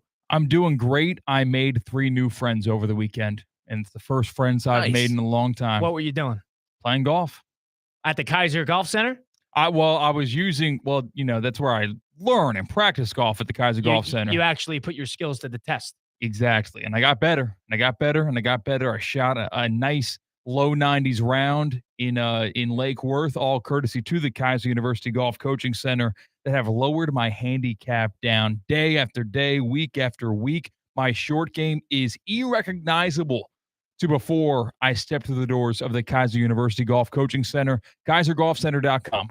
KaiserGolfCenter.com. You got to go there and schedule your lessons today because there is no one in the area, in the Palm Beach County or in the Treasure Coast, that has the better facilities, tools, and coaching for the game of golf, whether you're just picking up a club for the first time today or you're trying to go from a scratch golfer to maybe get into a plus handicap mode. KaiserGolfCenter.com. That's where you can sign up for golf lessons with Kaiser. Indoor, outdoor, doesn't matter, rain or shine, video technology that can help you, show you what you're doing wrong, where you need to be, and how to fix it. KaiserGolfCenter.com. You played a good round with 3 different people. You met them? Yeah, 78-year-old Chip, 64-year-old Dave, and then Jim is, I think, 65. Did they meet? Did they know each other? Yeah, they all knew each other. That was a threesome that I was joining as a single. And did they welcome you into the little posse? Oh, yeah. They were playing a money game, and I played along. Not with them, didn't compete with them, but I was keeping track of things, and I got the invite for next week, next Saturday. Wow. Same place, good same for time. you. Are these guys all retired? Yeah. Nice. Uh-huh. That's great, dude. I know. That's you're excited for that? You get added to a group chat or something with the flip phones? No group chat, just scheduled the tee time. They told me the exact time of the day that I booked because they already had theirs booked. And there was 1 spot remaining, so I slid in there, and said that's all me. I'll tell you what, boomers are great. You met a bunch of boomers, and my parents, my swimming crew. My parents are boomers. They're great people. Boomers are great people. My swimming crew. That generation. I always say I should have been a boomer. The way I act, I should have been a boomer. Should have been 20 in the 80s. Kyle, the 80s were a special time, for what I was told. Special time. You missed the 80s. You weren't around. And guess what, Kyle? I wasn't around for it, but I missed the 80s. Let's bounce around. Let's go to the 5 and 5 presented by Flagler Credit Union. 5 topics. High 5. 5 o'clock. It's 5 o'clock somewhere. Let's get out of here. Endless takes. You can't handle the truth. All gas, no brakes. And it's shaking big time. It's time for the 5 at 5. Hold on to your butts. Presented by Flagler Credit Union, proud supporter of FAU athletics. Number 1. Well, there was a lot of crap yesterday in the NFL. There's no 2 ways about it. Bad football games, blowout football games, except for one explosive game in the 4 o'clock window where the Denver Broncos score 33 points in the 4th quarter to beat the New York Giants 33-31. 32. Pick the stats you want. There's so many of them that prove how unlikely of a comeback this one ended up being. And they were shut out through 3 quarters. Entering last week, teams had lost 1,601 straight games when they were down 18 or more points in the final 6 minutes, and the Broncos snapped that streak. What did you learn about either side in that game? What jumped out to you? 2 things. I'm going to start with Denver. We've said it before. Nix is like Baker Mayfield in the sense. He's a gamer. He kind of just does it all with his legs. He is so much better when we're not trying to put together a game plan. We're not trying to manage a game. We're not trying to dissect the defense play by play. We're not trying to methodically go down the field. He is better when it's arcade, when it's try to figure it out, score quickly, operate quickly, feel gamer-like mentality. He was a night and day difference at quarterback between the first 3 quarters and the fourth. And number 2, I know they won the game. Sean Payton's overrated. Sean Payton is overrated. He missed the postseason 5 times with Drew Brees as his quarterback. Hall of Famer. Top 12 all-time quarterback probably. And he missed postseason 5 times. I mean, without that, we're looking at a guy who I think is one of the more overrated Super Bowl winning coaches around. He those games methodically, and he's an offensive guy, just tough to watch. And as for the Giants, they're young. That was a young team. They showed a lot defensively. Defense got gashed by 33 points in the fourth quarter. You can't put it all on the offense and Dart because defense still gave up 33 points. First downs, though. I mean, Colin, this was a 10-point game with 5 minutes left to go. Yeah. Get 2 first downs and end the doggone game. And he had that terrible interception, awful interception, to give them the ball into the red zone to give them a quick score.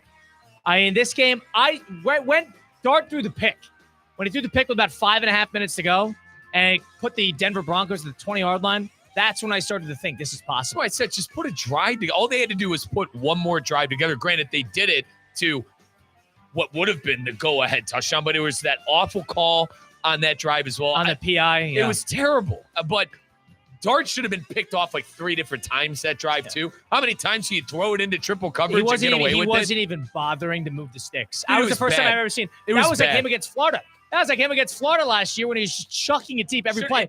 They were fortunate it worked. But he did no interest in methodically moving the sticks down the field. It's just like he should have been picked off 3 different times. There was that awful pass interference call. Deserved loss. I'm saying that a team that was down to 23 to 26 to nothing down fourth quarter. For 3 quarters. They were up 26 to nothing in the fourth quarter. 26 to 8. It was 19-0. 26 to 8. And then guess what? They deserved to lose the game. But no, Kyle, heading into the fourth quarter. Yeah. Right? I mean, what? They were up multiple scores. 19-0. And they deserved to lose the game. I've never seen anything like it. That was the craziest game I watched in the NFL so far this year. It was that and the Giants and Cowboy game. Like a game of defying the odds like that. I'm going to go back a couple of years just because, I'm a miserable Brown fan. Remember when Flacco came in for the Jets against the Browns before he went to the Browns and won in that crazy fourth quarter comeback? That's what this game reminded me of a bit. Denver just playing from behind the whole game. That's the second time the Giants have had some miraculous late-game touchdown. They had it in the game against the Cowboys, too, and the Cowboys go right down the field and were able to tie it then, but they were able to win it. Giants kicking woes. They missed the PAT to keep it a 3-point game. Weirdly enough, if there's a silver lining, you're seeing a lot of guts out of the Giants. You're seeing an incapability to close games, but hey, 19-0, fourth quarter, 26-8, really shutting them down. Defensive line playing great. They just blew the game. That's the inexperience showing. They got no skill weapons outside of Scatterboo offensively. Wan'Dale Robinson's underrated, but yes. You get what I'm saying. Man. Yeah. Like, holy cow. The fact that they're even able to do this with what's around them, I think is going to keep Dable around. I thought this was a team that could win 5 games, have Dart look good, and come back. That's why I said at the time, it's going to be a game at the end of season meeting between, the Marids, Tisches, and all these people, and Brian Dable. And they're going to say, hey, we had Denver on the ropes after beating the Philadelphia Eagles on Thursday Night Football. And that's why at the time when I go back, their last trump card was Dart. And it seems to be working 3-4 games into it. It's a long season, though. Number 2. Let's go to baseball a little bit. We have got a Game 7 tonight because the Blue Jays beat the Mariners 6-2 last night. Let's catch up with Vladimir Guerrero Jr. after the win.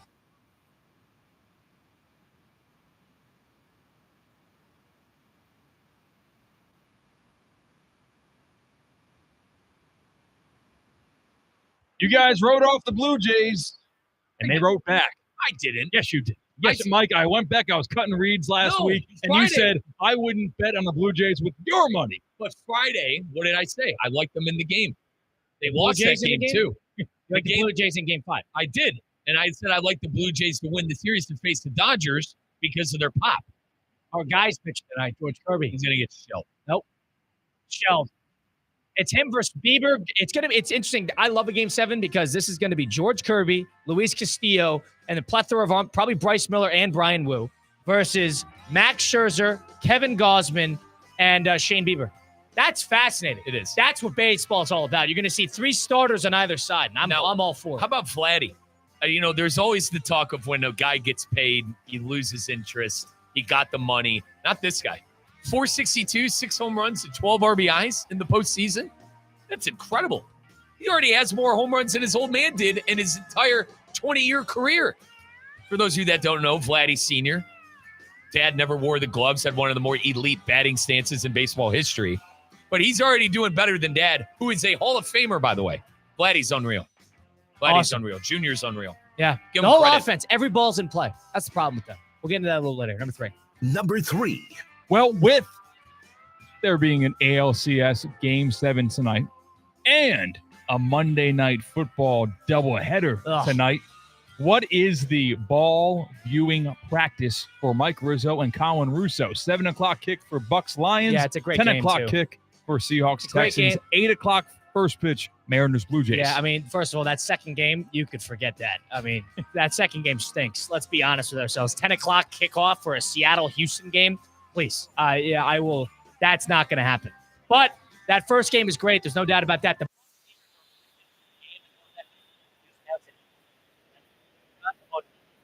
So they thought he was going to be out for a month. He's been out for a week. But it's going to be a good game. I think the Lions are probably going to handle business pretty handedly coming off a loss. It's going to be both games on. The one with the audio will probably be the baseball. So Game 7 takes the cake. That'll be the audio. All right, are you kidding me? But multi-screen, you got the Bucks and Lions. Baker's unbelievable. By the way, Egbuka, brother, let me know sooner so I can start you my fantasy lineup next time. I mean, geez, I'm out here starting Marvin Harrison Jr. Come on, help me out here. Help me out here. And then, Christian, what'd you say? The 10 o'clock game, Texas and Seahawks? Number 4. 10 o'clock is a joke. A joke. An of a time. absolute joke. It's a slap in the face. That's a slap in the face to the American people. Go ahead. The East Coast American people. No one on East the Coast. West. No one in LA watches football. That's what I always People in used to say. Seattle do. I did, but that's the old saying. No one in LA cares. Seattle Dodgers World Series, and we're going to be having 9:38 first pitches Eastern time. See what happens. I won't be Number 4. I won't be snoozing during that. I will be up. You know 4-game who series, was correct. snoozing while he was playing quarterback for the Dolphins? It was Tua Tagovailoa. The Browns blow the crap out of the Dolphins 31-6 in Cleveland yesterday. Feel good about that? Is this the lowest God, no. you've ever felt about the Dolphins organization under Mike McDaniel? If I could start off, boys, I would say so. I mean, the quarterback threw for 116 yards, and you lost 31-6. Now, it was miserable weather conditions. Terrible. We could all agree there. The opposing quarterback threw for 116 yards. Sorry. Christian. Dylan Gabriel threw for 116 yards, played terrible in the game. They didn't let him throw past 5 yards. Can you knock him for it? No. Judkins ran the ball unbelievably. They lost the battle of the line of scrimmage. They lost the will to fight. That game by the Dolphins, they just completely lost the will to fight. And for Tua to throw for 100 yards and 3 picks, I don't see how they could start him next week. Mike McDaniel, after the game, basically said in a nutshell, hey, some guys aren't playing good enough, and they're going to be practicing for their jobs coming up this week of practice. I actually didn't mind McDaniel saying that. The problem is it's too far gone. I mentioned to you last week, is this going to be the final nail in the coffin for McDaniel going 1-6 and losing to Cleveland? Absolutely. I could see a midseason firing now. I can. This was terrible. I'm there. This I'm was there. terrible. Get rid of him now. I'm there. Why are we keeping him around? What could possibly change? Seriously. McDaniel did say Tua will start this week, by the way. Like he has said it verbatim today earlier. Today he did? Yeah. Okay. So what are we doing? It's a joke. Why is he around? That's my question. Is there a legitimate reason that somebody can give me to why Mike McDaniel still has a job? Like, honestly. Because the Dolphins don't fire coaches midseason. It's the Well, best thing I got for you. Principle, yeah, right. It's the best thing I There's got no for you. principle to it. There's none. You don't lose that type of game. I understand the weather stunk, but you're seeing a gutless performance. You're not seeing anything from your quarterback, who apparently is supposed to be your guy. You're not seeing anything from the skill positions. You're hurt to kingdom come. The defense is terrible. And you just got blown out by a team that's going to be picking right next to you in the draft. I can't sit here and say that the Miami Dolphins should feel good about anything. And number two, they should fire him now. They should fire him and the general manager now and just deal with the next 10 weeks and figure it out after that. Give yourself some time to reset. They got punched in the mouth by one of the worst teams in the league. Lost the line of scrimmage battle utterly. That should be enough. And we're throwing pick sixes like they were jackpot dead or alives, like me in the cul-de-sac growing up. Should absolutely be enough. I don't know how it's not. I'm surprised we haven't heard. I thought we were going to do McDaniel today, getting fired. I really did. Yeah, me too. I don't know how he hasn't been fired. Instead, being in meetings all day, I missed him say that the guy who threw for 3 interceptions and lost to the football game is going to be the starter for next game. I mean, Tua is absolutely terrible. The offense is absolutely terrible.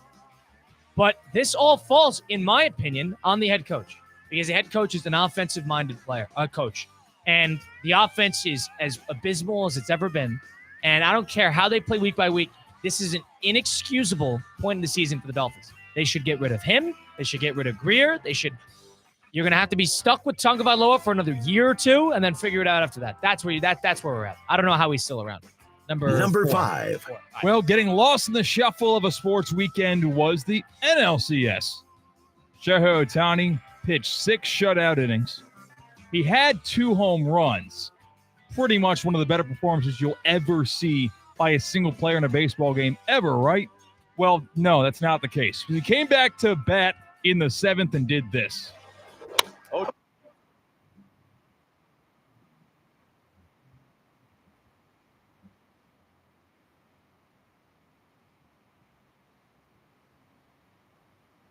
In a World Series berth-clinching Game 4, Ohtani with 6 shutout innings, 10 strikeouts, and 3 home runs.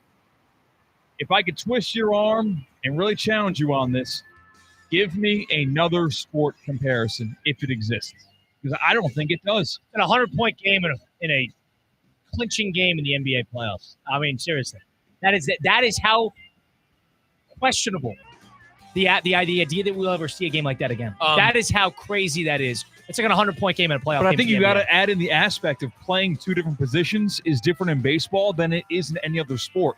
So you could say, 3 catches, 3 touchdowns, 120 yards, and 2 interceptions. Well, being a wide receiver and being a cornerback are very similar. Deion has done that. That's the thing. Deion has played that in big games. He did that for the Cowboys in 95. But my pushback is that's the closest possible. Well, being a pitcher and being a hitter are just foreign concepts. It's synonymous. You're doing it. It's making a play on the ball. Yeah. It's being an athlete. It's understanding where the football is. You're just playing offensively, defensively. The only comparison would be Travis Hunter doing this in the playoffs. But that's not a fair one. It's not, but then there's no comparison because pitching and hitting is just such a different dynamic.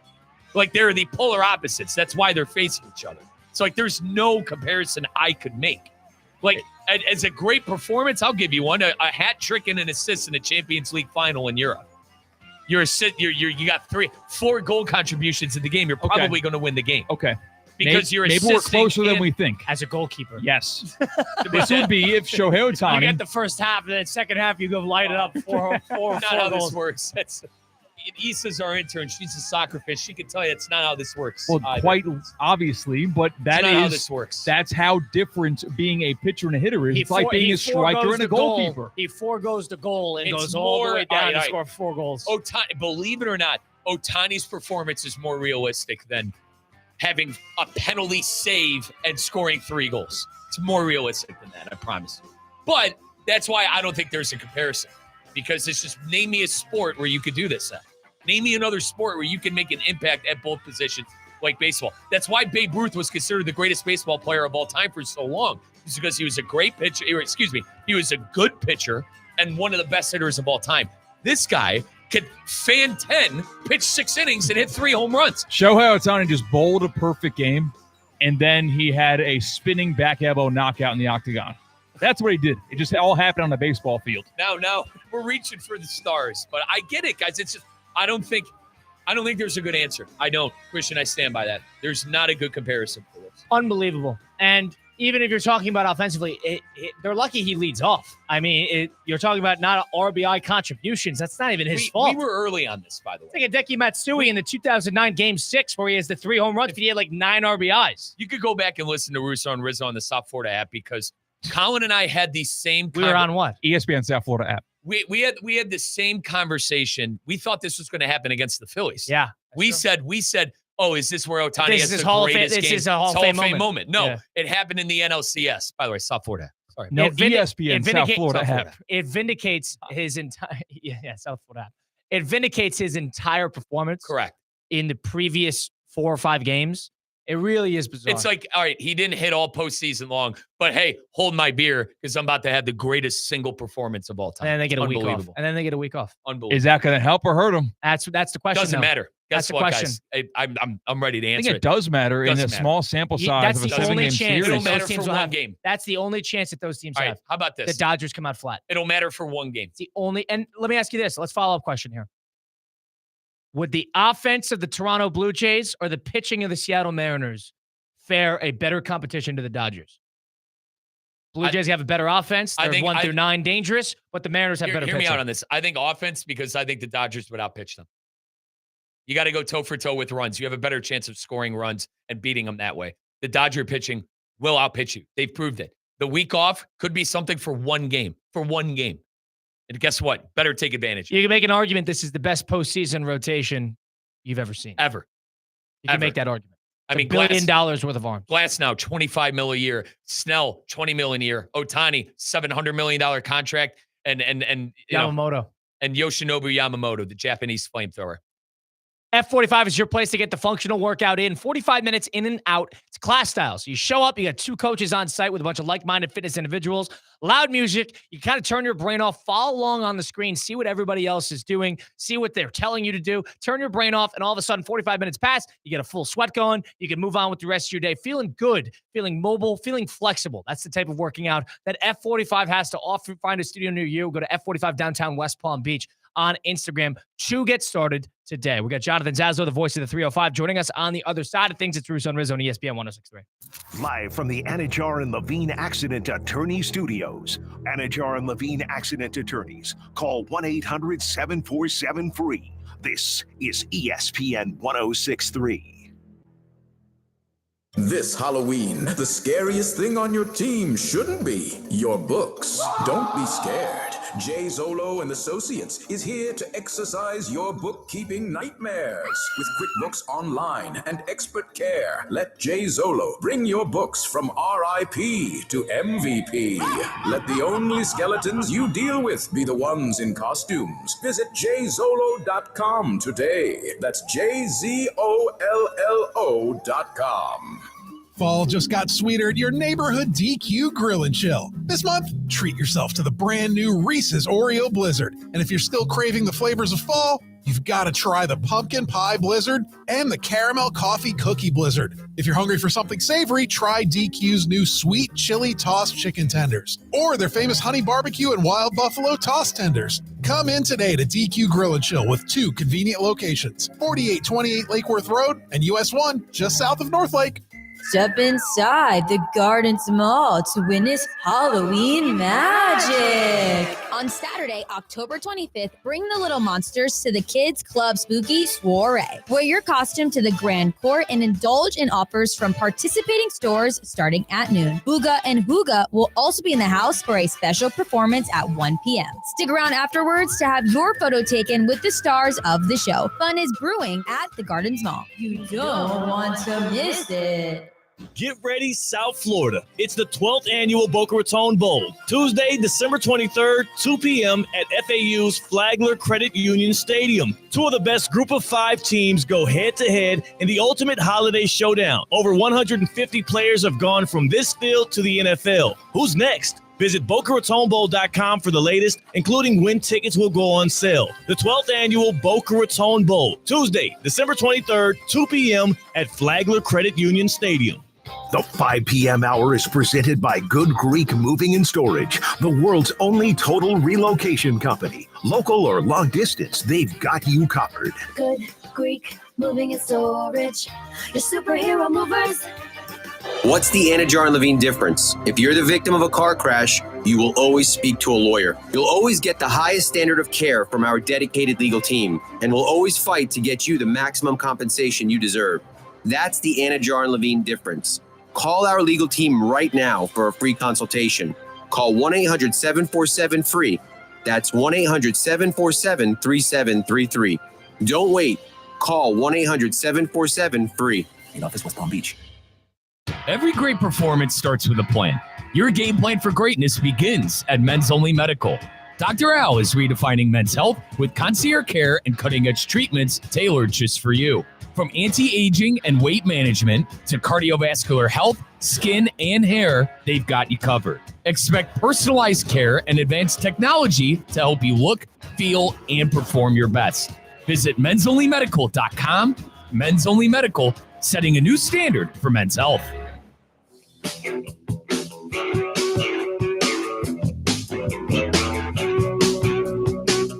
Let's get back to the Anna Jar and Levine Accident Attorney Studios. This is Russo and Rizzo on ESPN 106.3. You know, Hard Rock Bet, with so much going on tonight, including Game 7 between the Blue Jays and the Mariners, and you got a doubleheader on Monday Night Football with a game starting around a quarter after midnight. But you got a bunch of good stuff to watch and a bunch of good stuff to bet on the app. Download today on the Google Play Store or the Apple App Store. Bet just $5 in the app. You bet $5 in the app, you win that first $5 bet. You get $150 immediately in bonus bets. If you refer a friend, get $50 on top of that. Put together parlays, string together as many odds as you can. Try to increase your payout. Follow along on the Discover page. See what other users are putting together in terms of their parlays, different leagues, different sports, different times, live, futures. They have it all. Get the NBA starting things up tomorrow. Mike and I are going to make our futures picks tomorrow during the show. Looking forward to that.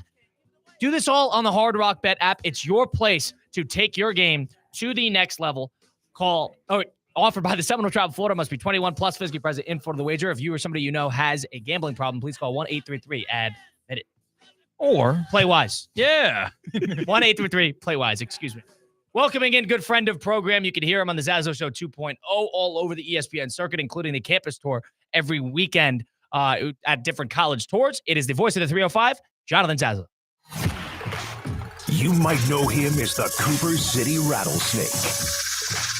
He's the human flamethrower of Miami sports radio. Hey, you could be a maniac without being a jerk. The preacher of the Pat Riley gospel. They don't complain. They don't make excuses. This is the NBA. Deal with it. The mayor of Dolphins Delusion. Can the Bills offense keep up with the Dolphins offense? And the only guy who can go from breaking down the Panthers power play to cutting a full-blown Ric Flair promo. Woo! Jonathan Zaslow is the voice of the 305. Presented by Anna Jar and Levine, Robin Hood, and Twin Peaks. Jonathan Zazzo with us now on Russo and Rizzo, ESPN 103.63. Zaz, welcome in. How are we doing today? What's going on? What's up, guys? How are you? You were on vacation last week. Where'd you go? I was in London and Paris a week and a half ago. That's right. We took the whole family there. We were all over Europe. I'm very big in Europe, so we had a good time. Big in Europe? Could you walk outside without the paparazzi forming, and all of a sudden you need to answer questions? A lot of going in the back door, to the restaurant. I don't want to deal with all the nonsense, Well, speaking of nonsense, what'd you make of the Miami Dolphins taking on the Cleveland Browns yesterday? Oh my God! I mean, can we get this quarterback out of my life? Yeah, I'll tell you something. I think I'm a very fair barometer when it comes to how we should view Tua. And the reason that I say that is because coming into this year, I have always, from day one, been all in on Tua. I believed in him. I thought he's the guy. And the fact that I will sit here and tell you that if you once thought that he was the guy like me, and you're still saying that, you're lying to yourself. Stop lying to yourself. I don't know how anyone can see the way that Tua has played this year and come up with any other conclusion than he is completely washed. I am done with Tua. I don't know how you bring him back next year. I don't care if it's the big cap hit. The Denver Broncos did it with Russell Wilson. Look at them now. They're in perfectly fine shape, all right? I don't care about a stupid cap hit. What I do care about is this quarterback is awful. I can't believe I have to subject myself to watch this any longer. Now, Zaz, do you feel this way about McDaniel? Should he be fired? Of course he should be gone. I'm surprised he wasn't fired today. I agree with you. How are you not fired? 31-6 to the Cleveland Browns? The same thing where you see Tua and you say, okay, he had some good times, but it's very clear that we cannot win with him moving forward. Mike McDaniel, okay, you had some good times. It's also very clear you cannot win. Is there anyone in the world who, if you connected them to a lie detector test and you said, do you think you could wind up having ultimate success with Mike McDaniel as the head coach? They would say yes, and the lie detector doesn't start beeping and fluttering all over the place? I mean, he's not the coach of this team long term. Now, if you want to keep him the rest of the season, I guess because, all right, things are going so poorly, maybe you'll wind up getting the number 1 overall pick. I guess that's one way to look at it. I really thought there was a possibility he was going to be fired today, and he probably should have. I mean, watching that game specifically, it was just, it's laughable because the conditions they were playing in, number one. But number two, it's almost like icing on the cake every following possession of just how bad can it get? And it just continuously gets worse. Now, if you're talking about the number 1 overall pick, you're under the impression that he's going to stick around the rest of the season. If you had to make a guess today, is that what's going to happen? Do I think that McDaniel's going to make it through the season? Yes. Like, if he wasn't fired today, what would it take? I agree with you. I mean, 31-6 against the Cleveland Browns, that really is as bad as it gets. I mean, there's not even a murmur. Unless they lose a game 100-0, like 31-6 at the Cleveland Browns that's rock bottom. Yeah. Zaz, what would you make of Tua already being named the starter for next week? Remember when McDaniel said after the game that basically they're going to reassess things, guys are going to be practicing for their jobs. Then he comes out on Monday and says Tua is the starter. Yeah, I guess he didn't mean it. They didn't practice today. So if he says after the game yesterday, and I thought he was talking about Tua, but if he says yesterday after the game that he's going to have to reassess and, may have to go with some other guys, clearly that's BS. He didn't mean that because they didn't practice today, and Tua's already going to be the quarterback next weekend. So I don't know. Now, I'm not going to sit here and tell you that, they got to get a look at Quinn Ewers, see what they got in him. They don't have anything Quinn Ewers. I know who he is. All right, he's Quinn Ewers. The point is you're going to hope now we look toward next year. You want to get a top pick in the draft, and you must use it on a quarterback. So overall, am I surprised that Tua's getting the start next week? I guess. There's just surprised. so much financial contribution to him. Maybe that's it. But again, all these people are coaching for their jobs and livelihoods. It's weird. But there's no way. I'm like, there's no way. It's an embarrassment. It's an embarrassment. We are in the midst, and this. Don't forget the Dolphins. What are we talking back in 2006? I think 2008 maybe, where this team started 0-13. All right, I've got perspective. We are in the midst of one of the all-time worst seasons in Miami Dolphins history. That is not hyperbole. You look at the record, 1-6. The only thing worse is 0-7. So they're very close to that. And there is no light at the end of the tunnel because you have a quarterback that you thought was the guy. Instead, it looks like one of the all-time worst contracts in the history of football. You're going to fire the coach. You should fire the general manager. And now you're right back at the start of another rebuild. There is no light at the end of the tunnel right now for this team. Zaz, worse than the Cleo Lemon team? Yeah, that was the 0-13 year. So it's along the same lines as that. Yeah, like it's right there with that. That was probably the last time they were rock bottom, no, Zaz? Yeah, that's why you want to take that season, okay, and I would put it right next to this one as arguably the two worst seasons in the history of the Miami Dolphins. Now, Jonathan Zaslow joining us now on Russo and Rizzo, ESPN 106.3. Zaz, to switch things over to college really quick, do you got any Florida or Florida State games on the docket for the college football campus tour? Where are you heading? Yeah. In a couple of weeks, we are in Jacksonville for the world's largest outdoor cocktail party for Florida, Georgia, which I'm really looking forward to. The Gators did win this week. All right, I know they fired the coach, but they did win. I'm really looking forward to that. We do not have Florida State on the schedule. Now, Colin, you're going to be in Jackson. Yeah, that'll be good. Zaz, let's see if they have it. Let's see if they little guts. Zaz, I didn't get the invite. I didn't get the invite. Well, Colin, you're there. Are you going to be there? I didn't get the invite. I'm going to be there that weekend. Yes. Oh, are you going to go to the game? I believe so, yes. Zaz, Okay, they're how about doing the that? show. They're going to be out partying. Okay. And guess who's getting left behind? Collecting dust in West Palm Beach. Guess who's collecting It dust. sounds like Mr. Mike is getting left behind. Correct, Zaz. Not happy about that, partner. Not happy about that, but it's all right. Put my big boy pants on. All right, so we're you going to guys go have then, fun. Colin. You We guys have will fun. meet up. We're going to have a good time there in Jacksonville. Yeah, well, hopefully it's a decent game. Hopefully you see a little guts out of Florida heading into the bye week. Are you heading anywhere this weekend? Yeah. This weekend we're going to Baton Rouge. We have LSU and Texas A&M. Should be a fun one. I don't think LSU's that good, but we get a up close look at Texas A&M, who's obviously a big time contender. And you're a Hurricane guy yourself. What'd you make of Friday night against Louisville? Sucks. Is that not a classic Miami Hurricane game or what? I mean, that is exactly what you'd expect. Zaz, if I can, brother. Yeah. Beck threw 4 picks. You're losing at FCS Youngstown State if that guy throws 4 picks in another game. Light at the end of the tunnel. You held them to 25 and under. I always say, Zaz, if you hold a team 25 and under, it's a good day defensively. The quarterback threw 4 interceptions. You held them to 25 and under, and the Tony kid is on the level of Jeremiah Smith and Carnell Tate. Yeah, I think Malachi Miami. Tony's awesome. This was the Carson Beck performance. Yeah, that Georgia fans are Georgia just thinking, fans oh boy, are welcome like, to the show. Yep, that's right. There you go. So it is what it is. The reality is that the Canes, if they win the rest of their games, which of course they should, 11-1 should get you an at-large bid, and that's the thing right there. That even if they go 11-1, there's no guarantee they're in the ACC championship game. So the Canes, even at 11-1, need help to get to the ACC championship game. That's the spot they're in right now. Yeah, they need Louisville to lose, and then you're going to need Georgia Tech to lose on top of that as well. Well, you need Virginia also. Yep, that's true. My pushback to that with the wins against Notre Dame, who, boys, sadly, looks like it's going to be in the college they got football good playoff. out-of-conference Yeah, wins. Zaz, if they lose one game and win out and don't make that godforsaken championship Yeah, weekend, but if you want to buy, you're probably going to need to make the ACC title game and win. If you do They would not get a bye. They would. Well, here's the thing. I don't know if you guys saw this. Okay, so let's say they wouldn't get the bye because they don't win the ACC championship game, but they still get in as an at-large team. So then they would be hosting a game, right? Like they'd get to host that first round game. Here's the thing.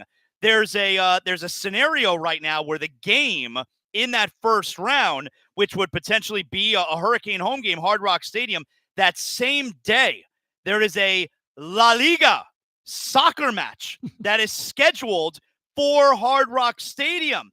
There's a I did not see that. Interesting. Heather Dinich reported this morning. There's a situation there where on the same day, so college football, they're monitoring the situation. The college football would move that, right? I don't know. But there is a real situation now because I don't think Stephen Ross, remember, he owns the building. All right. It's his football field, it's his stadium.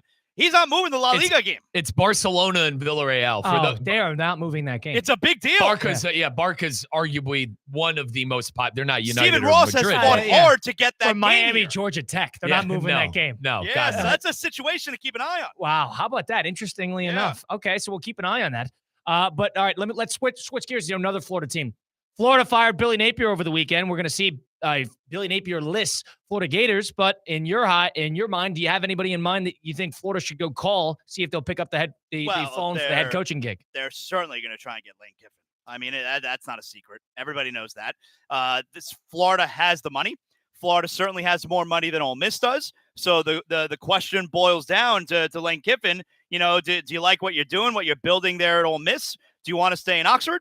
Or do you want to wind up going to a little bit of a bigger program in the University of Florida?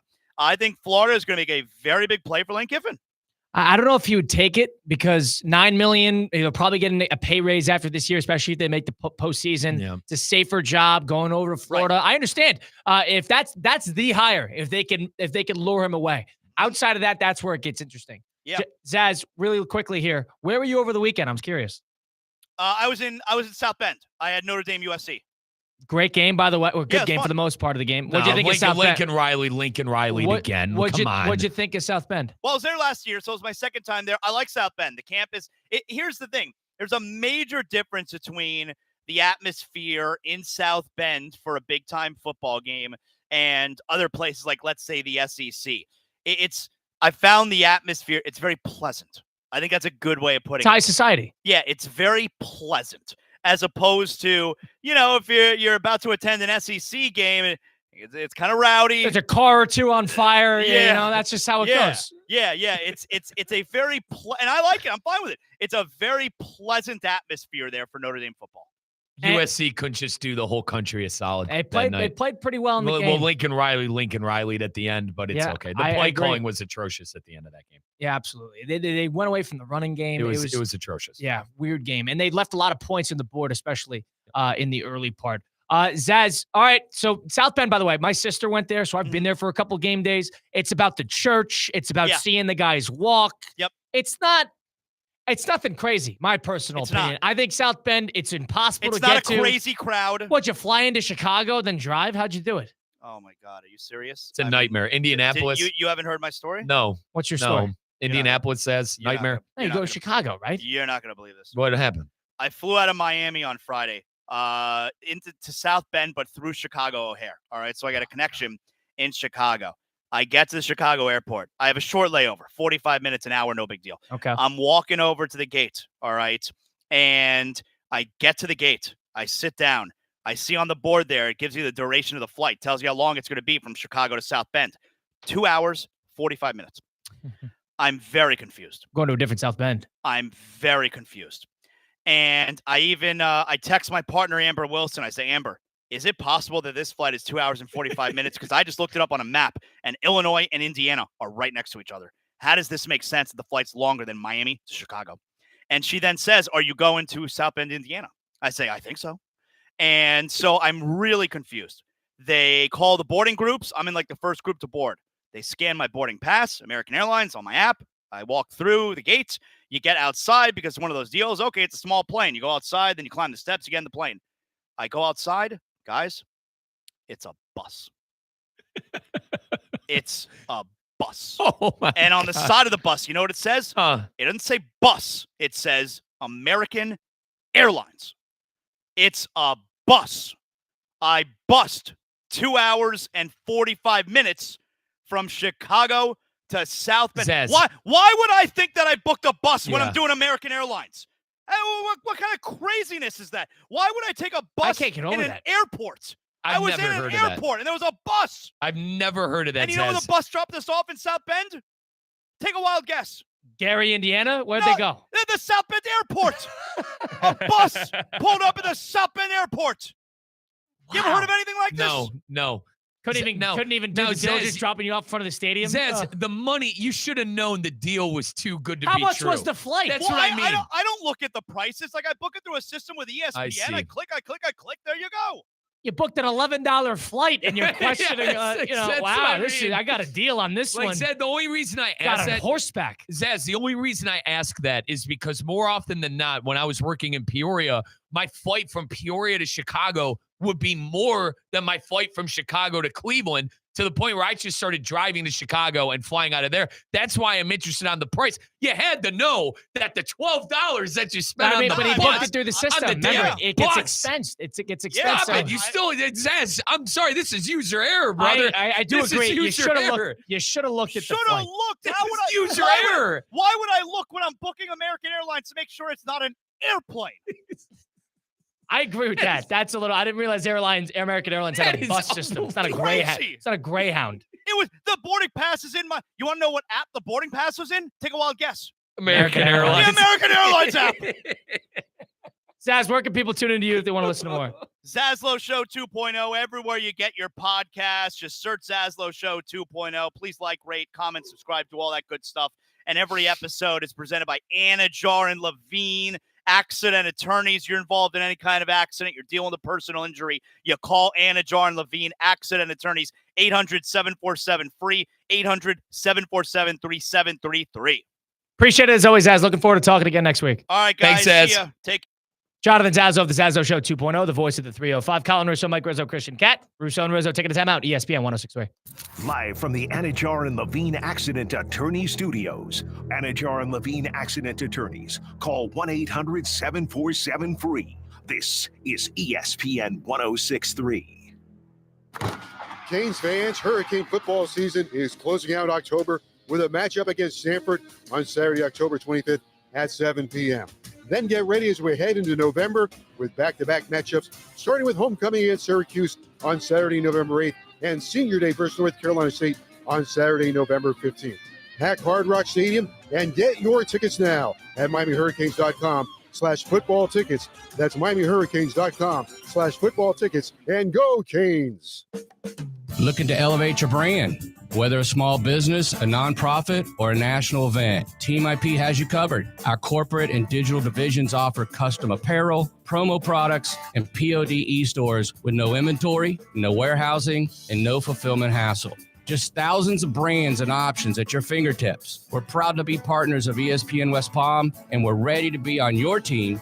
Visit teamip.com, where teamwork makes the dream work. Whether it's a clutch touchdown pass, a game-winning dunk, or an impressive dash to the finish, we want to highlight the best performance of the week. The winning performance will receive $500 courtesy of Baptist Health Orthopedic Care. Catch the biggest moments and winners all season long on ESPN 106.3 and ESPN West Palm Play. Nominate them today by emailing highschool@espnwestpalm.com. Baptist Health Orthopedic Care. Welcome to being treated like a pro.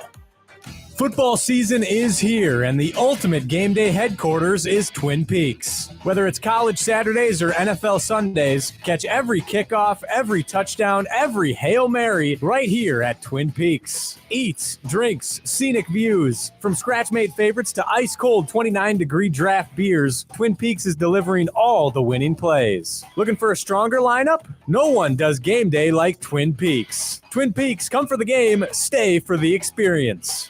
Step inside the Gardens Mall to witness Halloween magic. On Saturday, October 25th, bring the little monsters to the Kids Club Spooky Soiree. Wear your costume to the Grand Court and indulge in offers from participating stores starting at noon. Booga and Hooga will also be in the house for a special performance at 1 p.m. Stick around afterwards to have your photo taken with the stars of the show. Fun is brewing at the Gardens Mall. You don't want to miss it. A resort destination beyond compare, yet conveniently close to home. The Breakers Palm Beach offers everything you desire with the service you deserve in a breathtaking oceanfront setting. Immerse yourself in unparalleled seaside glamour and enjoy all the Breakers has to offer as you create lasting memories with those who matter most. The best part, you don't have to travel far to feel worlds away. Visit thebreakers.com or call 1-800-BREAKERS today. Overheard at the Hard Rock Bet Party. It's Thursday. New Hard Rock Bet rewards are dropping. Nice. Ed Reed, you in? The only thing I drop is receivers and mics. Ed, we're talking bonus bets, deposit matches, parlay insurance. Oh, okay. I'll do that kind of drop. Hard Rock Bet Sportsbook. Roll with us. New players bet $5, get $150 in bonus bets if you win. Payable in bonus bets, not a cash offer. Offered by the Seminole Tribe of Florida. Must be 21 and up and physically present in Florida to wager. Terms and conditions apply. Concerned about gambling? Please call 1-888-ADMIT-IT. For 48 straight years, Ford F-Series have been the best-selling trucks in America. We got here by engineering breakthrough technology, redefining Built Ford Tough, and never settling for second best.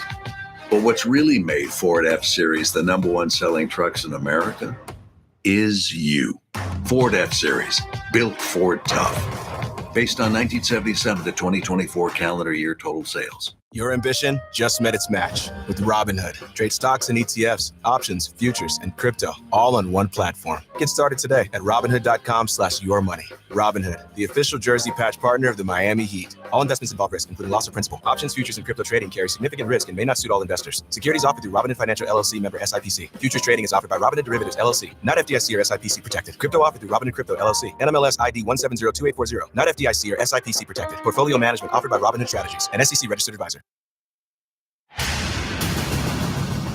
Men, games aren't won on Friday night. They're won Monday through Thursday. You find out life's a game of inches.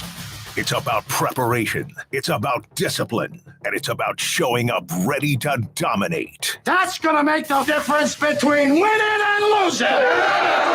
And now, your game plan for greatness. Brought to you by Men's Only Medical. Visit mensonlymedical.com. Clear eyes, full hearts. Let's go play some football. Let's go, baby! Game plan for greatness, where we come up game plans for teams that are playing on Monday Night Football, their path to victory. And folks, you want to know my path to victory? It's with Men's Only Medical. I'm taking care of the things now that could affect me 30, 40, 50 years down the line. Weight management and nutrition is also another thing I'm focusing with Men's Only Medical. Dr. Al over on North Dixie Highway, concierge healthcare service.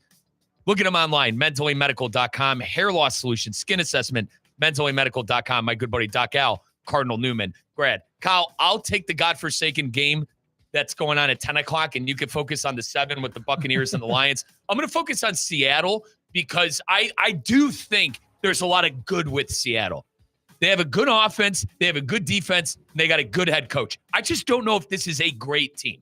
And I think a lot of that is going to have to do with the quarterback, Sam Darnold. Having a good year. 1,500 passing yards, 11 touchdowns, and 3 interceptions. My game plan for greatness for Seattle and for them to be great tonight is continue to feed the ball to their star wide receiver, Jackson Smith and Jigba. JSN, all right, has blown up. The moment they got rid of DK Metcalf and made him the number 1 guy, he has blown up. 696 yards and 3 touchdowns on the year. My game plan for greatness for Seattle is to get back on track in that passing game with Sam Darnold and JSN. Yeah, in terms of that first game, finally, could be a great game. Now, you're worried about Tampa Bay. They're probably due to lose a game.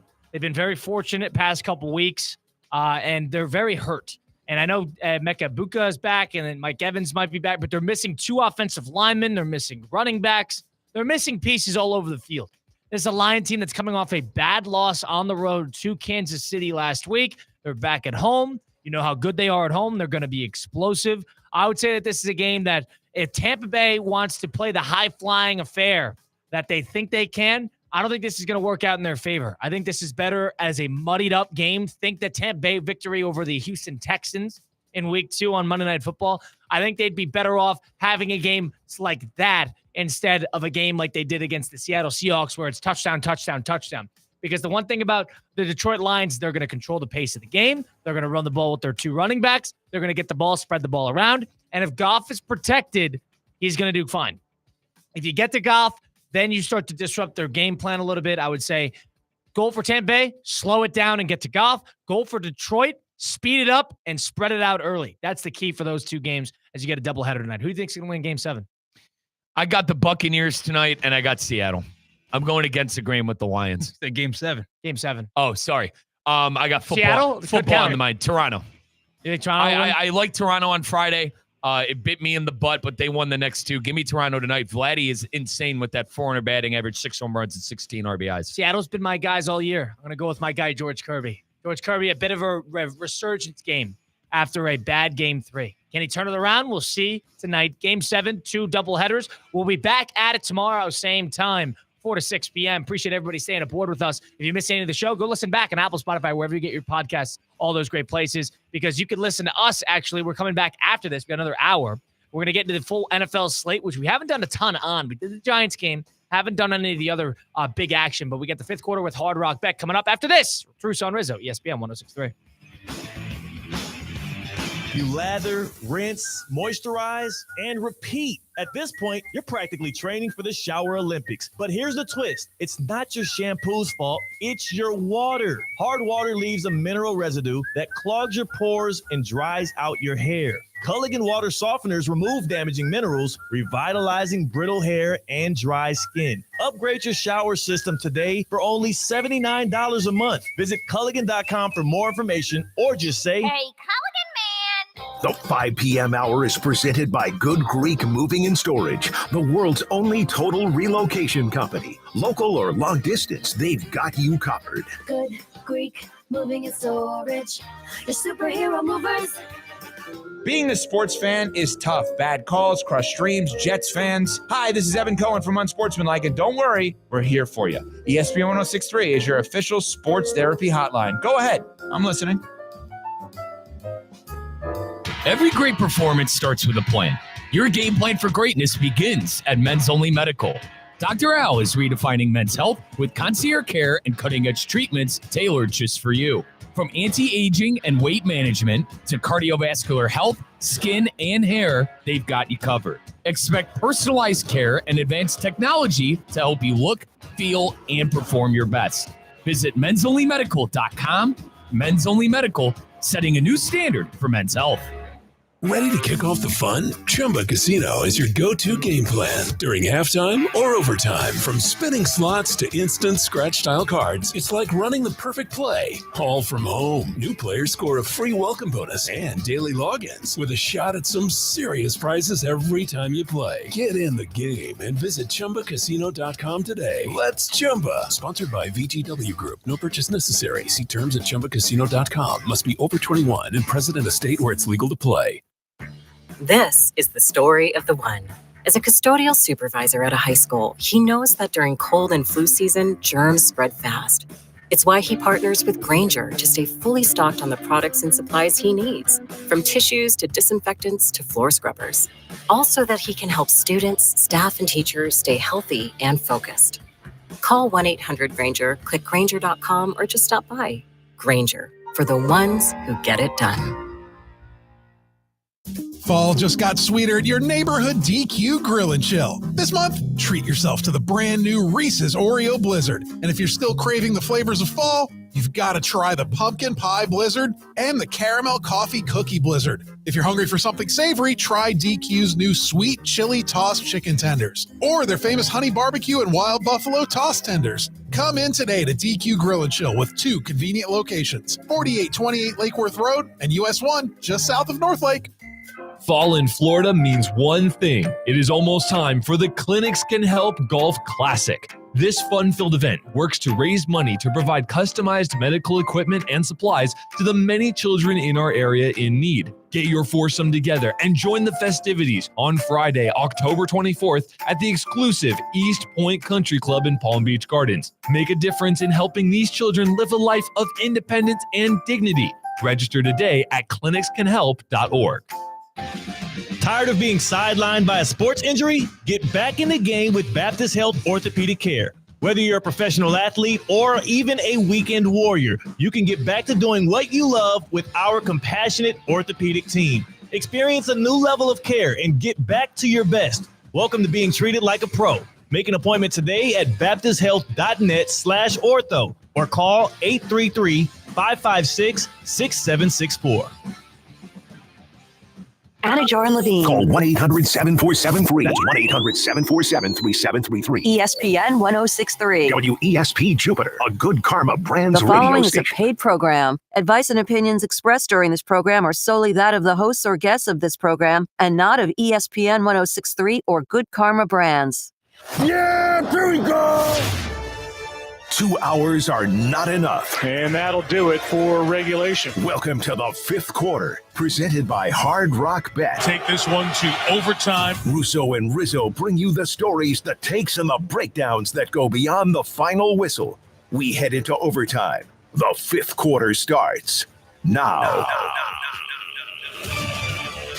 The 5th quarter presented by Hard Rock Bet. It's a day of reckoning.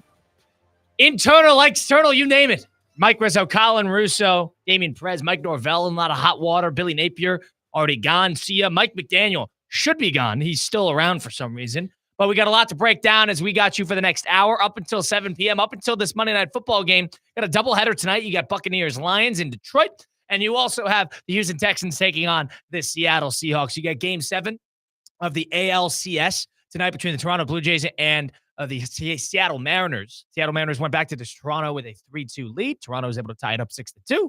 And we're going to have a fiery Game 7 on the docket tonight. So a lot to look forward to. A good sports night. But what we had yesterday was, it was an ugly 1 o'clock slate. It was an ugly, let's start with we haven't even talked about the morning. How about what happened in London?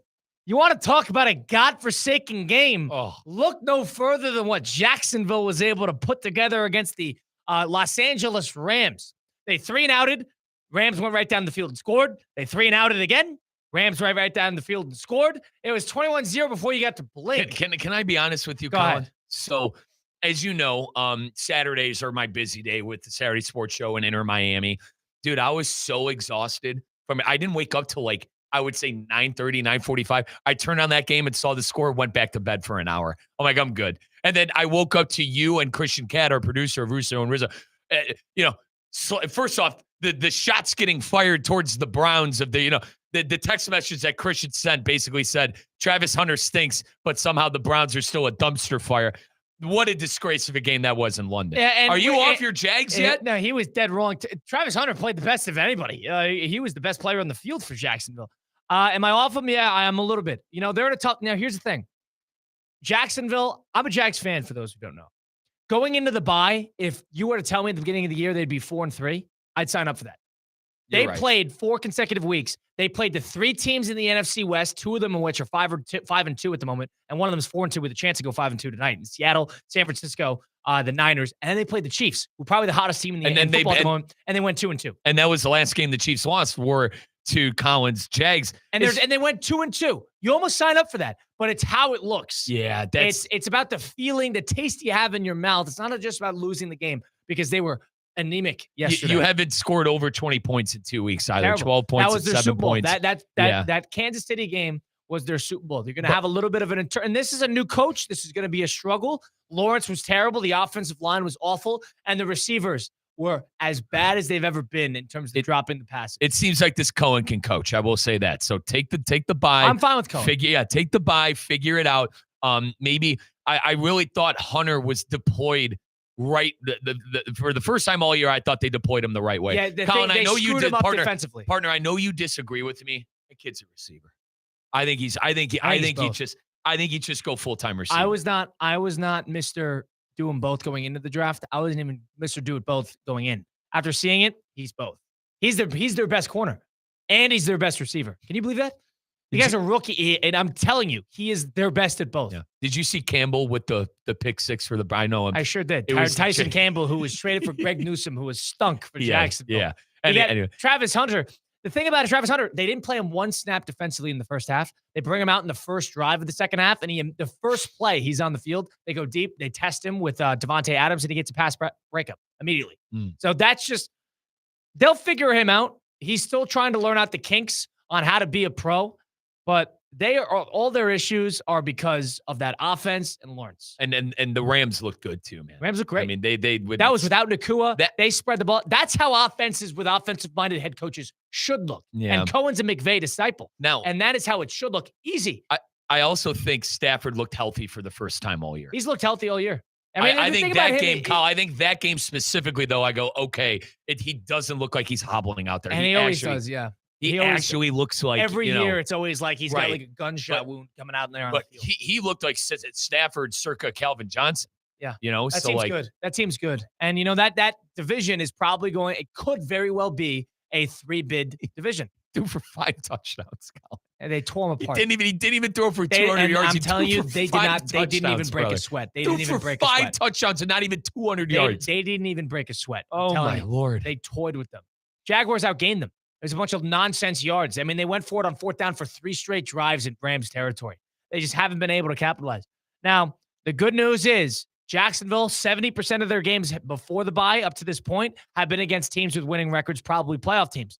For the rest of the way, only 40% of their games are against winning teams. Can they squeeze out 6 wins? I'd like to think they can, but you're going to have to do some soul searching, and Lawrence is going to have to be a lot better. Yeah. That team, they have been pathetic. And maybe everybody wants to circle back all of the first 5 weeks. Who's the fake team that is surprised? Everybody thought it might have been Indianapolis. It is not Indianapolis. No, sir. It is Jacksonville. And speaking of that, oh my God. We called it. We called it on the program. Called it. Colts are freaking good. They are. Daniel Jones is great. They got a great tight end in Warren. Jonathan Taylor's the best running back in the NFL they're again. They're a top 6 most efficient offense this century. They're rolling. Through 7 games. Rolling. I mean, the run game, like, I know. Easy. It is easy. J.J. Watt was dumbfounded during the game. He goes, it is easy. I know Indiana Jones is the story, and fair play to Danny. He's been great. Warren, the tight end, Penn State kid, he's been fantastic. Pittman had a touchdown again. The story for me in that offense has been getting Jonathan Taylor back to the elite of the lead at the running back position. And truly. If you could run the ball like that, of course, Daniel Jones. The offensive line has been great, too. And not to mention they're playing complementary football with the defense and special teams. I'll tell you what, Shane Steichen, remember all the lists we read before the season? He's on the hot seat. How about now? You think that guy's on the hot seat now? I should have taken that over. I was into the Colts, especially after they benched Richardson. I was in on that. I can't believe I didn't want to take a division rival. But I mean, 6-1. Can you chalk it up anything better? No. And on the other side of things, Chargers are just beat up. They're destroyed. They're destroyed. No. They stink. I know what this is about. They stink. This is about Harbaugh. They're the third best team in their division. They stink.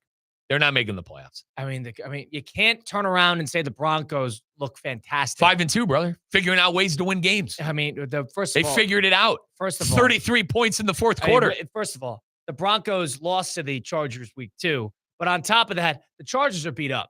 They're missing 2 offensive linemen. They don't have their top 2 running backs. I agree. It hasn't looked pretty, but I think that game yesterday was more about the Colts. That game, the Colts, it's unbelievable the type of offensive production that I've seen. And they haven't changed much. They got a new quarter. They got Daniel Jones in there, and they got a new tight end. That's it. It's a lot of the same. To your point of what you made about Watt and what he was saying during the broadcast, it seemed like they had the answers to the test. They knew what they were running every time they came out onto the field. And to think that Shane Steichen, when he was with the Chargers, and Herbert was great early seasons with Shane Steichen, I believe as his quarterbacks coach, might have been offensive coordinator. And then he went to the Eagles, and Hurts's best offensive season when he was all pro material was with Steichen running the plays. And then he goes over to Indianapolis, and Anthony Richardson stinks. And then now he turns around and does the same thing with Daniel Jones. It goes to show Anthony Richardson is never playing at this level again. If he can't figure it out with that guru calling the plays for him, I don't know what we're doing. Yeah. And that's why that guy is a whisperer. And Colin, that's why people were on him and the GM was because how do you take that guy at the 4th overall pick? That's why he was on the hot seat heading into the year. Oh, he's answered the bell every single time this year. You got to give the Colts credit. They're the best team in that division. They're going to win that division. I'm not buying Houston. No offense, Colin, not buying the Jags. And the Titans. I don't blame you. The Titans might be the worst team in football behind the Dolphins and the Browns. And the Jets. Yeah, jeez. There are a lot of bad teams. A lot of bad teams. That's the thing about the 1 o'clock games is all these teams get buried in the 1 o'clock slate. The Raiders are awful. The Saints are awful. The Tennessee Titans are and the Tennessee Titans even had a good quarter and a half against the Patriots, and then it all fell apart when Cam Ward basically handed them a touchdown to K'Lavon Chaisson. Well, and it was because Ward had his signature moment, right? He threw that big-time touchdown. It opened the game up. They were leading in the game. I took the Patriots in my Survivor. I was a little nervous for about half a quarter. All hell broke loose. But how about Survivor picks? So we were on the Chiefs. You were on New England. And another team, Kyle, can I give you a stat about the Chicago Bears? First time since 2018 they've won 4 games in a row. So Ben Johnson, Caleb Williams, they've seemed to figure something out there. Now we'll see once they get back into divisional play, when they play the Vikings, the Packers, and the Lions again. That's where the bread and butter, Kyle, that's where the season's won and lost, are your divisional games. So I'm interested to see if they could go toe-to-toe with them. But I think those are the big things over the weekend. The Colts looking great. That crazy Denver game. The Bears doing something they haven't done in the likes of 7 years. And the Chargers faltering a bit. And then I think the biggest thing for me, Bud, I think Kansas City right now, and we're going to make our power rankings later on tomorrow, but dude, how don't you put Kansas City as at least top 3 at this point? In terms of how they're playing, absolutely. I mean, just recency bias. The thing is, the Raiders are so bad. But that's the last time we saw that, and they took down Detroit. They had that. Isn't that bizarre that they lost to Jacksonville? Isn't that bizarre with how they're playing right now? Mahomes was dreadful in that game. Dreadful is not the right word. He was not great. He was not great. He was not great. They had 500 yards of offense. I mean, it wasn't that bad. But it's bizarre that Jacksonville even won that game. And then ever since, they've been tearing everybody else to shreds. Yeah, and it's historically that Vegas, and listen, it was fool's gold, hindsight 2020. Well, we liked Vegas, and it was fool's gold. We liked Vegas on the line. 14, it was 12, 13 we liked Vegas, and they could listen. You think they covered, brother? But the Chiefs certainly opened up a can of you-know-what. And Patrick Mahomes is – I had this conversation with my boy Gomer last night. Mahomes is looking like that Mahomes from 3-4 years ago again. He's looking like that quarterback that's throwing 300 yards and 3-4 touchdowns every single game. If you get that quarterback, you can beat anybody. Rashee Rice is healthy, and they finally got another piece at the receiving end. He got 2 touchdowns yesterday, so they got him involved early. That team's going to be a force. There's no doubt. Mahomes is going to throw for 300 yards and 3 touchdowns. They're not losing anybody. And with Buffalo bleeding, I'm very curious to see what they do next week. They got Carolina. We'll get to them. We'll get to Carolina. That was a god-awful. The worst game of Sunday. Mike, 4-3. That's all that matters. Worst here's the number you need to know. Mike, here's the number you need to know. They might not win another game this year. Mike, they're 4-3. Every Carolina, time. buy in. Every time I watch that godforsaken team, I go, don't like it. how are they winning games? At the end of every game, I go, wow, they might not win another game all year. And they continue Dude, to they've win had games. the easiest schedule in the NFL. Mike, 4-3. 4-3. Bryce Young threw for 100. Did I see the red rifle in that game? He got hurt. He twisted his I ankle. did see. My eyes weren't deceiving me. I saw the red freaking rifle in that game. Mike, we're 4-3. Wow. What an overpick. I need them to get 3 more wins, Mike. Well, three more. Well, guess what? Buffalo, All right, loss. Green Bay. Loss. You can beat the Saints. 1. At the Falcons, at the 1-2. Niners, Rams, Loss. at the Saints, Loss. You're going to split against Saints. Buccaneers, Seahawks, Brother, your only hope Is the Buccaneers clinching that? I'm not kidding when I say this. Your only 2 hopes are the Saints games you haven't played yet because you're not. Dude, you need 7? I need 3 more wins. That's not cashing. Mike. That is not cashing. Mike, we can do this. I promise you, their good friend Colin took the over. Their good friends at Hard Rock Bet with the Carolina Panthers win total 6.5. Brother, Bills, Packers, Loss. Falcons, Win. Niners, Win. Rams. Yeah, so they're going to win Oh, no, at the no, Niners stop. and at the My bad. Falcons. My bad. You're full of it. Go through it. All right. 2 losses to start. And let's get this out of the way. The Saints, they play the Saints twice home and away. So listen, if you want to say those are wins, I'm fine with that. They That's always 2. beat the Falcons. All right, so listen. That could be 3. We'll theoretically call Let's it 2. split against the Saints. Let's be All fair. right, so that's 1. At the Packers, loss. At the Falcons, you're saying win? Win. They kill the Falcons every time they play them. I don't see it. At the Niners, loss. Home versus the Rams, loss. Home versus the Buccaneers, loss. Hold on. There's 2 of those. Home versus the Seahawks, loss. At the Buccaneers, loss. They might. Where are 3 games? Buccaneers might not need that game. So you're saying, Mike, the Buccaneers might not need that listen, game. I know. Listen, Buccaneers might not need that game. This is the NFL. I understand it's a week by week league. Things change, dude. It is the archangel. I'm Catholic. The archangel Saint Michael came down and gave this team a 4-3 start. He can't save them from that schedule. An angel from heaven cannot save them from that schedule. Mike, buy in because we need 7 wins. I'm not buying in. And I told you we should have taken them. I told you we should have taken. This was the last week to take them on the gambling line this weekend. You didn't want to take them. You said, "Oh, this is the game the Jets screw us." And they were dead. The Jets were in that game. That was what got me nervous. Buy in because it is a ride to watch that team. It is a roller coaster of all. Now, do you want to know where I'm dead with our good friends at Hard Rock Bet? Are those godforsaken Arizona Cardinals? Terrible. What a joke. Well, the thing is, they haven't even played. Listen, I know Jacoby. Where do you go? Dwyer. God, he is terrible. He hasn't. Brissett is terrible. They didn't, as a team, they didn't even play that bad because they were right in the game. They probably should have had the game. And the Packers really just finally got their stars involved. But they were right there. The Cardinals, you're right, though. They stink. They stink. And listen, I know Brissett had a lot, he was pretty decent for a little bit. We love him. He's a Dwyer guy. He can't play anymore. So if that guy's quarterbacking, they're not going to win another game. He was throwing it at the feet of receiver. Marvin Harrison Jr. was wide open on the final drive. Threw it at his feet. About his Threw it fantasy at his team. feet. His fantasy Not team. my fantasy team. The guy didn't make a play all day. Who'd you start in fantasy? Colin, he didn't make a play all day.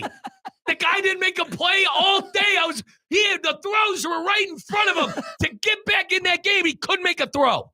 Come on, that guy, you're not winning anything with him. That Murray needs to get healthy. Spilling in. This is what the Murray guy, this is what Murray does.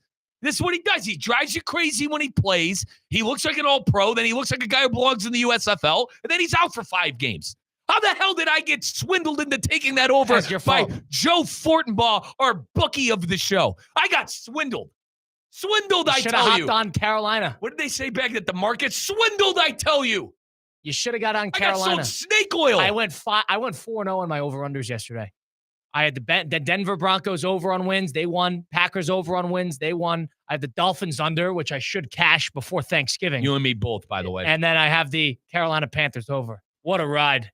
What a ride. Wow. How about that? You want to know what's a dead? I have 2 dead tickets right now. Do you want to know the other one? Cleveland Browns over 4.5. What are you doing? I should have won on. What are you doing? I'm an idiot. What are you doing? I thought they could win 5 games with Flacco. Turns out we traded them in the division to our division rival, and they're probably going to go to the playoffs. What are you instead. doing? What are you doing? I don't know what I'm doing, man. It's an emotional bet. That's I was betting so with your good. heart, not your I was eyes. so good with my baseball overs. Went 5-1 in my baseball overs. I'm dreadful in football. I'm probably going to go 1-3 in my football. this year. I'm probably going to hit that Dolphin No emotional bets. Can't make an emotional bet. Probably going to hit that Dolphin one. I did Raiders. I did. You said you were high on the Raiders. Chiefs. You're high on the. Hang on. I didn't end up taking the Raiders. What's the Chiefs number? It's 10.5. They got to win 11 games. Oof. And that's why I said I might go 1-3. Wow. I'm in a bad spot right now on the overs. Not good. I blame Joe Fortner. Listen, I'm my own man. In the end of the day, you create your own destiny. But I was on the Rams, and I got swindled into taking the Cardinals by our bookie and good friend Joe Fortenbaugh. By the way, he's folks. He does great things for ESPN. He's obviously not a bookie, but that's our nick. That's what Colin. That's out of endearment. Colin and I call him our bookie. Penn State guy too. How'd that work out? Yeah, terrible. Hard Rock Bet is your place to get involved on the action tonight. Game 7, you get 2 Monday Night Football games. Put together a parlay. Check out the app. Download it for free on the Google Play Store or the Apple App Store. Hard Rock's the best because you put just $5 into the app. You win that first $5 bet, you get $150 immediately in bonus bets. Refer a friend, get an extra $50. Check out the Discover page. Check out the stats page. You can see what lines are moving, where the money is, what other users are putting together in terms of their parlays, in terms of their profit boosts. You could tap and tag along with them. You could use that to inspire your own ideas. It's all available on the app. Every league, every game, live and in the future, do it on the app. That's Hard Rock Bet, offered by the Seminole Tribe of Florida. Must be 21 plus, physically present in front of the wager. Terms and conditions apply. If you or somebody you know has a gambling problem, please call 1-833-PLAY-WISE. We'll do our best bets for tonight on our Monday's Best Bets. We'll also put together a parlay for the best underdog pick of the weekend. We got a lot to do. Stick around for it. It's the fifth quarter presented by Hard Rock Bet on ESPN 106.3. Live from the Anajar and Levine Accident Attorney Studios. Anajar and Levine Accident Attorneys. Call 1-800-747-FREE. This is ESPN 106.3. Get ready, South Florida. It's the 12th annual Boca Raton Bowl. Tuesday, December 23rd, 2 p.m. at FAU's Flagler Credit Union Stadium. 2 of the best group of 5 teams go head-to-head in the ultimate holiday showdown. Over 150 players have gone from this field to the NFL. Who's next? Visit BocaRatonBowl.com for the latest, including when tickets will go on sale. The 12th annual Boca Raton Bowl, Tuesday, December 23rd, 2 p.m. at Flagler Credit Union Stadium. Hey, it's Evan Cohen from Unsportsmanlike, and if you love football, you're in the right place. ESPN 106.3 has it all. Monday Night Football explodes as Baker Mayfield and the Buccaneers take on Jared Goff and the Lions. 2 division leaders suit up for battle. We go live to Detroit at 7 here on ESPN 106.3. Does your business leave a lasting impression? Attractive, eye-catching signs help you stand out from the crowd and create a strong brand identity. Our team at Signorama West Palm are experts in helping your business get noticed and get effective signage in front of your potential customers. Our team can turn your blank windows or plain vehicles into money-making branding machines by drawing customers' attention to your business. So if you're looking to leave that lasting impression, call us 561-687-7993 or visit SignoramawPB.com. I'm loud, proud, and obsessed with champions. The Panthers, back-to-back Stanley Cup winners. South Florida hockey just got a whole lot hotter. Now you can hear the Florida Panthers on ESPN 106.3 and the new ESPN South Florida app. We're going top shelf every night this season. Hit the horn. Good Greek moving and storage. Your superhero movers. 2 hours ago, Kyle arrived at the bar. Hey, what's everyone drinking? 30 minutes ago, Kyle got his friends another round of drinks. Cheers! 5 minutes ago, Kyle decided to drive home drunk. A minute ago, a law enforcement officer pulled up behind Kyle. Sir, have you been drinking tonight? A chain of events that began 2 hours ago is about to change Kyle's whole world. Drive sober or get pulled over. Brought to you by FDOT. Recently, I had the opportunity to sit down with Dr. Joshua S. Jew, who operates out of Good Samaritan Health Center through the Palm Beach Health Network, and he explains how Florida is in the Stone Belt when it comes to being at risk to developing kidney stones. There's a 1 in 10 risk of having kidney stones down in the Stone Belt, which is the southern part of the United States, especially the southeastern part of the United States. That risk is even higher. A lot of that's due to dehydration, which is probably the biggest risk factor for kidney stone formation, as well as diet having high oxalate-rich foods can predispose to stone formation risk. Florida is right in the middle of the stone belt, so a much higher risk of having stone disease here. That was Dr. Joshua S. Jew from the Palm Beach Network Physician Group. For a physician referral, call 866-654-2362 or go online to pbhnphysiciangroup.com. Hey everybody, it's Cade Chumsland. Every week, Land Rover Palm Beach supports local student athletes as they grow on the field, in the classroom, and in the community by naming a Player of the Week. This year, $35,000 will be awarded to student athletes and their schools. Tune in to ESPN West Palm High School Game Day every Friday night as I unveil this week's featured athlete. If you have a great performance that I need to know about, DM us at ESPN West Palm. Land Rover Palm Beach, above and beyond. Every family has dreams, a vacation, a new car, or a rainy day fund. With a Boost savings account from Flagler Credit Union, your dreams can become reality. Earn up to 3.25 annual percentage yield with no minimum balance, no monthly fees, and easy access to your funds. Whether you're saving for life's big moments or everyday expenses, a Boost savings account helps you reach your goals faster. Open a Boost savings account today and start boosting your future at Flagler Credit Union. Boost checking is required. Other qualifications apply. Insured by NCUA, official credit union of Florida Atlantic Athletics.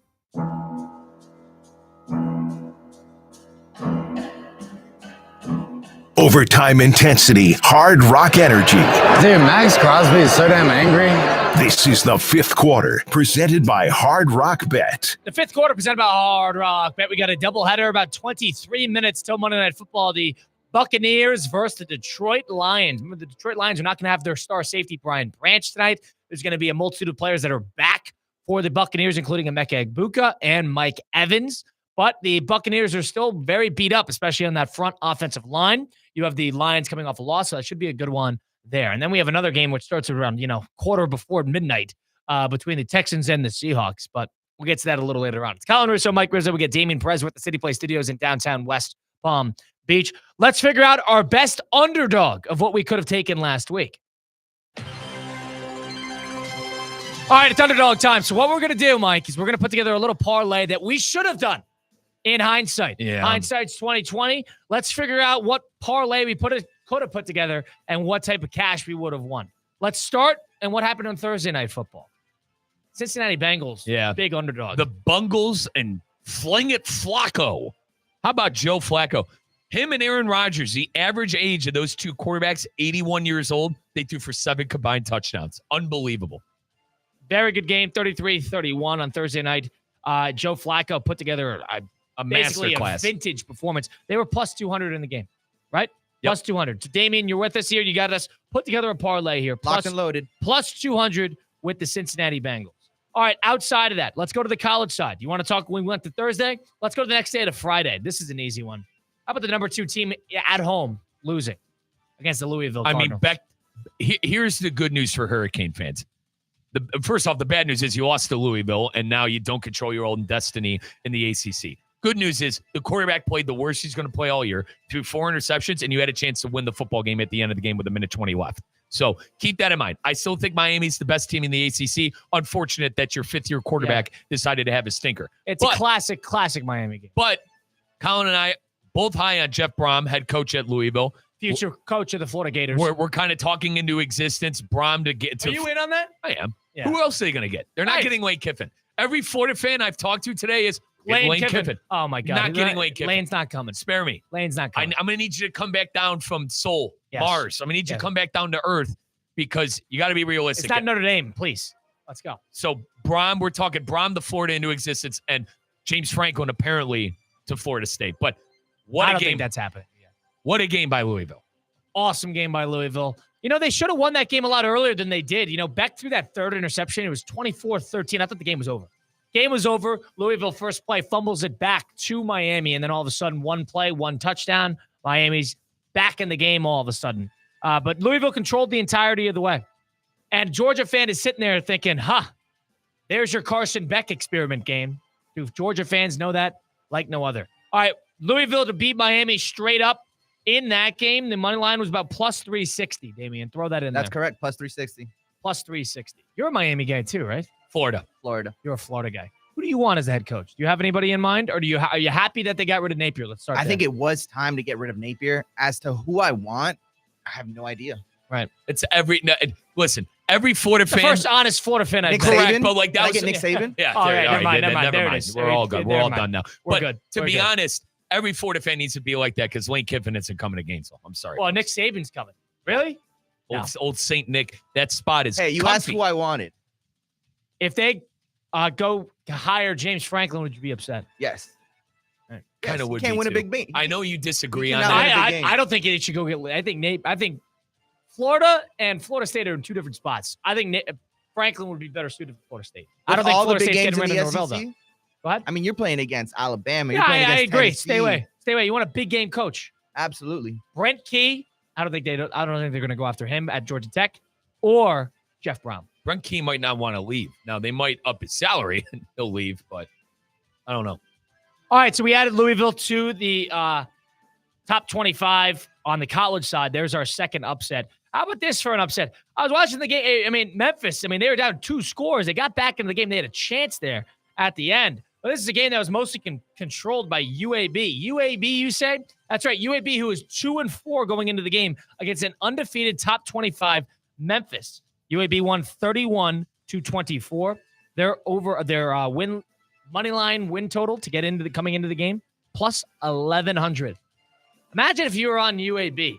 They were 23-point underdogs. Now, they recently fired their head coach, Trent Dilfer. Alex Mortensen, the interim head coach, getting a huge win for the UAB Dragons. I mean, Memphis was the 22nd ranked team in the country, best team in that American Conference as well.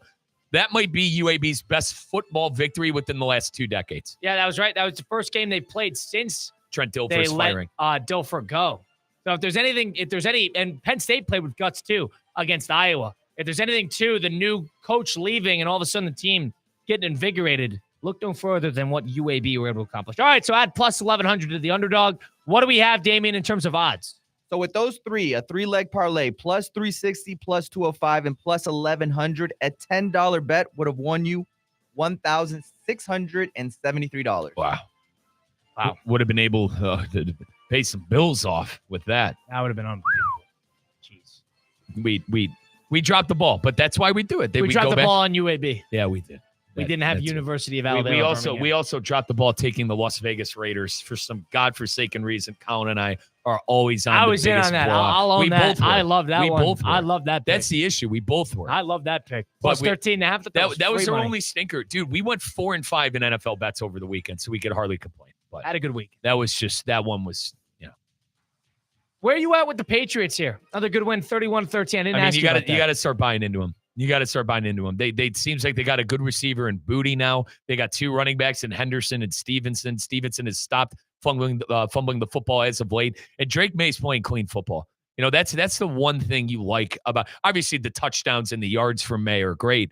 But I think the one thing that Vrabel really likes is he's not turning the ball over anymore. Early on in the season, when they were losing games, they were turning the ball over. Stevenson with the fumbles, May with the fumbles and the interceptions. You're not seeing that anymore. And you're starting to see why the Patriots kicked the tires of Gerard Mayo and hired Mike Vrabel. They're starting to play like a Mike Vrabel football team. Dare I say, this might be Vrabel's best quarterback, and it's early. It's early. Let's get that out of the way.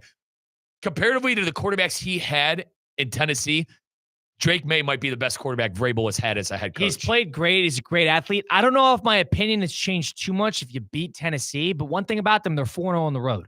They've played very well on the road. If I told you this, that the New England Patriots would be 5-2 through 7 games, and they would still have 2 against the Jets, the Miami Dolphins, and the Browns on the schedule, you don't think the Patriot fan is feeling happy about that? They're also 2-0 in the division. They're first in the division. Well, absolutely. Yeah. Buffalo's on a bye. And they won the tough game. Right. They won the tough game at Buffalo. They won at Buffalo. They're 2-0 in the division. Buffalo's 2-1 with their 2 wins against the Dolphins and the Jets. They barely scrape by the Dolphins. And they haven't even played the Jets yet. And they still got one more against the Dolphins. And they have the Browns coming up next week. Yeah.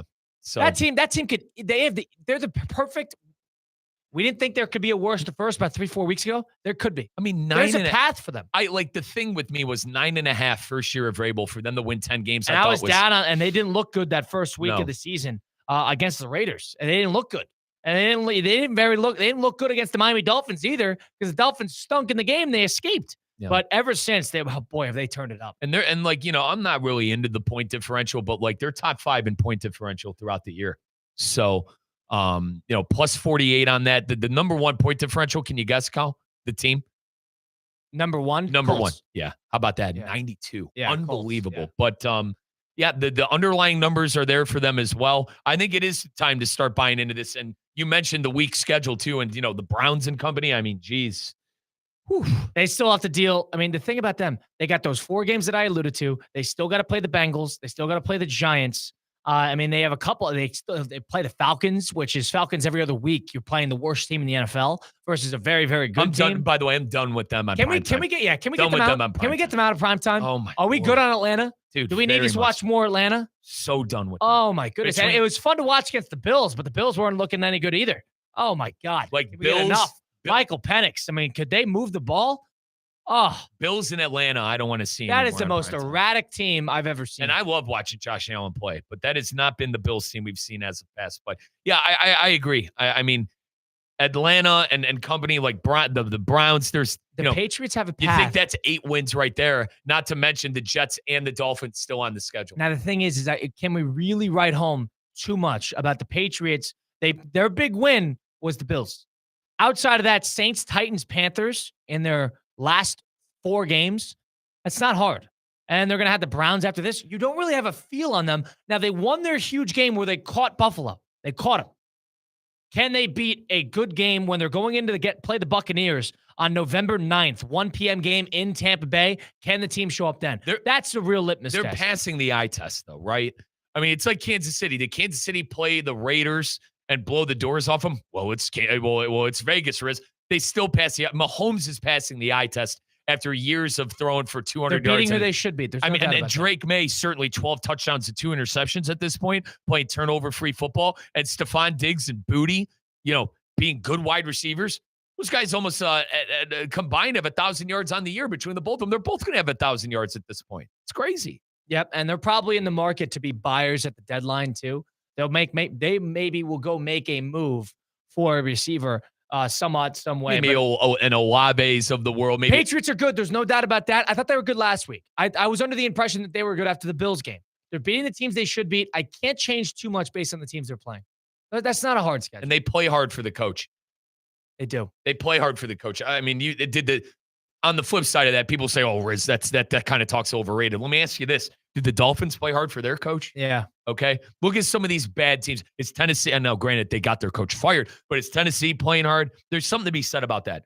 No matter what, Vrabel teams are always going to play hard, and it seems like these guys are really, in my opinion, exceeding expectations.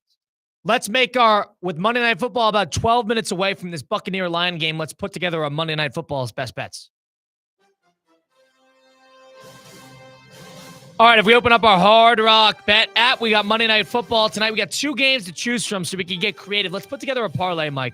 Are you hot at any lines here? -5.5 is the line for the Lions, and the over-under is 54. So a lot of points predicted in that one. And then Seattle is favored by 3. That over-under is a lot lower at 41. What do you say, you? Colin, I love Tampa Bay.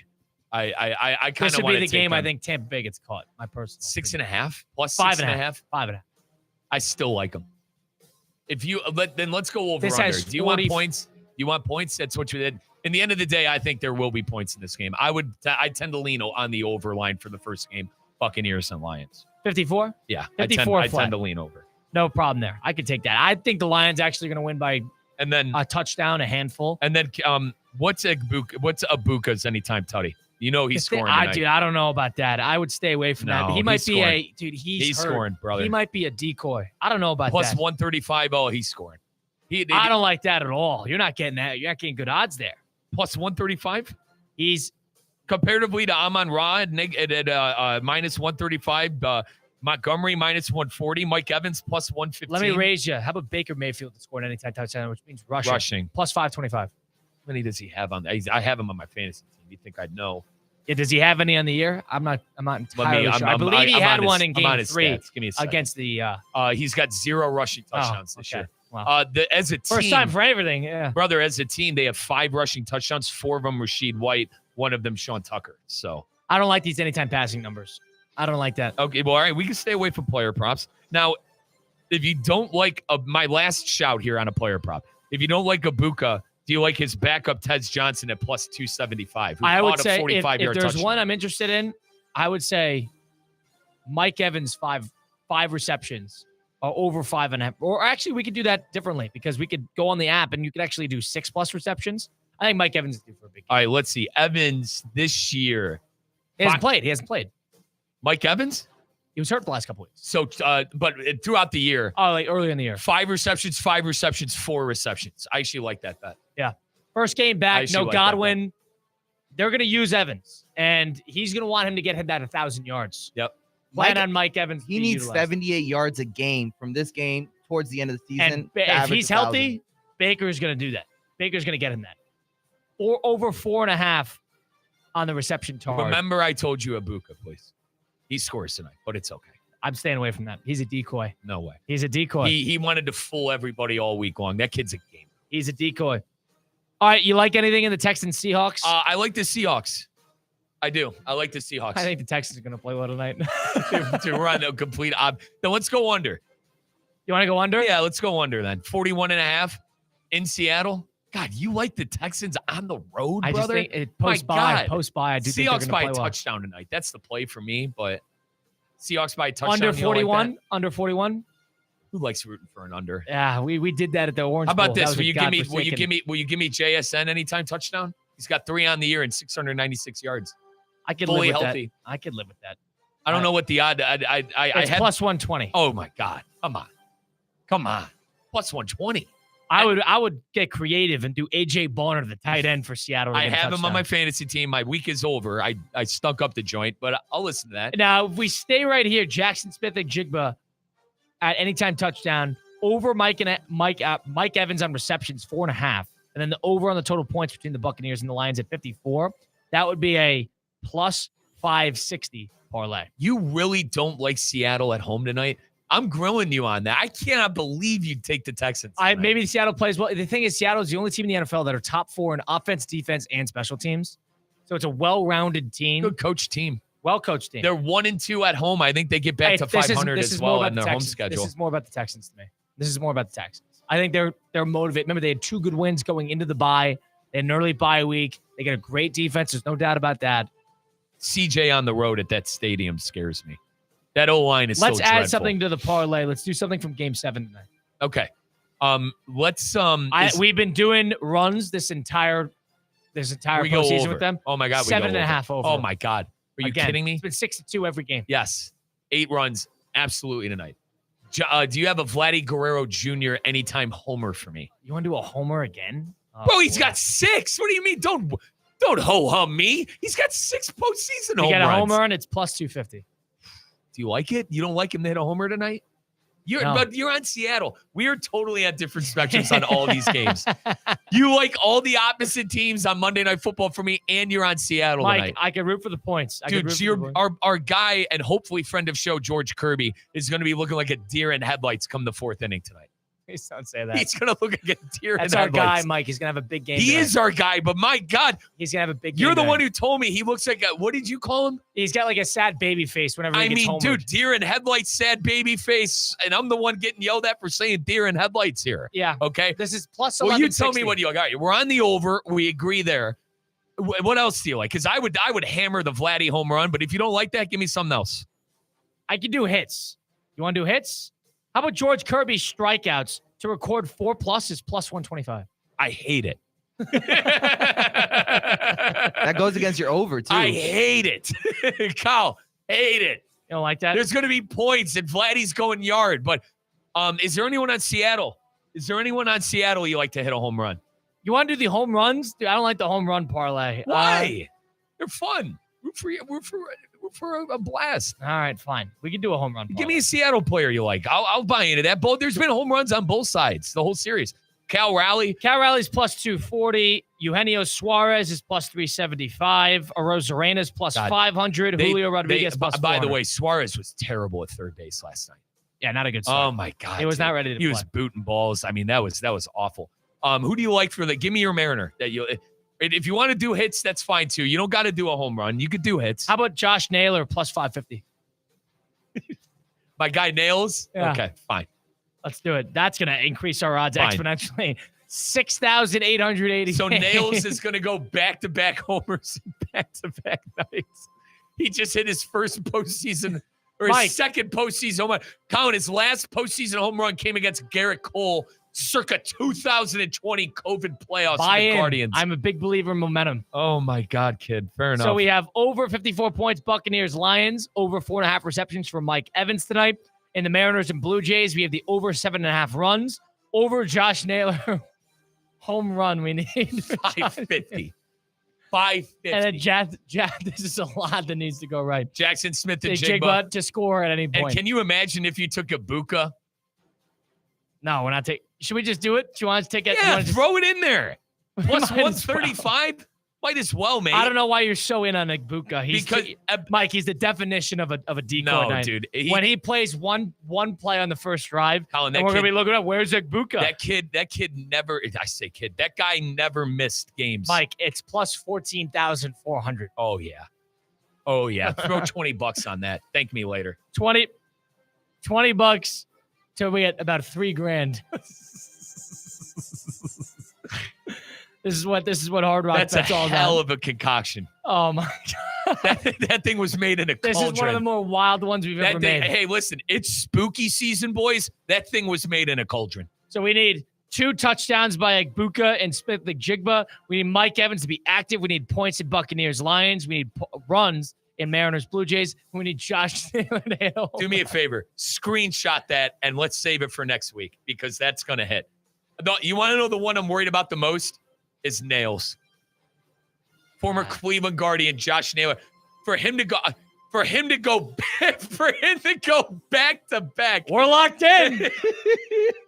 For him to go back to back homers, that's not I can almost guarantee you Naylor is not hitting a home run tonight. That's why I wanted to go Vladdy. Mike, life is about momentum. Dude, so let me get this straight. You didn't want to go with Guerrero Jr., the guy who has 6 home runs in the postseason. Bad mojo, because they're not going to win the game. But you're going to go with Naylor. They're not going to win the game. Who hit his first home run since we were locked down in COVID. Mike. I was I was covering the team. I wasn't allowed in the press conference. I was at home on a godforsaken teams chat. The thing I'd like to inform you on. From Bobby DiBiasio, the communications director. The thing I'd like to inform you on is momentum is real. Oh, this is momentum. Ride. This is obviously our picks. We are not. If you heard any of this conversation, 1-833 play wise. We are folks. Clearly not gambling experts, but that's what we got. That's our parlay. Let's ride with it. I mean, dude, it's too late. It's placed. So. I cannot believe, dude. I think it's the first time ever we were on opposite spectrums on all 3 big games on primetime tonight. I don't think the Texans are going to win. How are you on I think they're going to play well. 3.5. Mike, I think they're going to play well. Dude, Seattle's going to win. Seattle by a touchdown. They're going to play well. I think Texans going to play well. And now, listen, I am the one that's an oddball going against Detroit after they got the doors blown off of them by Kansas City. I get that. But I cannot believe you're not on Seattle. There's our picks. Mike Rizzo, Colin Russo, Damian Perez will close out the 5th quarter on the other side of things.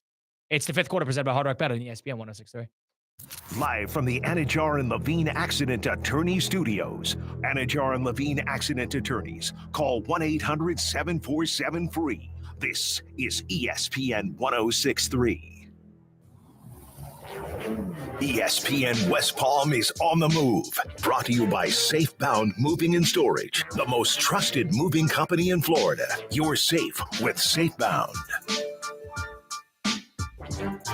Banyan Printing. For 47 years, the trusted partner for all your printing, mailing, and signage needs. And 2025 just brought something big to Banyan. Introducing Banyan's new press. Bigger, faster, and more competitively priced than anything you'll find anywhere in the Palm Beaches. Think variable data postcards, bulk mailings, and high-quality print on stocks up to a 24-point board. Banyan Printing. Visit banyanonline.com and discover how your business's printing materials can get bigger and better. Coach Saban here. On the field or on your walls, coverage matters. That's why I go with Behr Marquee Interior Paint and Primer from the Home Depot. Exceptional hide, advanced stain blocking, and over 1,000 colors to choose from. Behr Marquee delivers one-coat coverage that stands up to real life. One-coat coverage, no overtime. Behr Marquee, only at the Home Depot. How doers get more done. Valid only when tinted to colors from the Bear Marquee Interior One Coat Hide collection.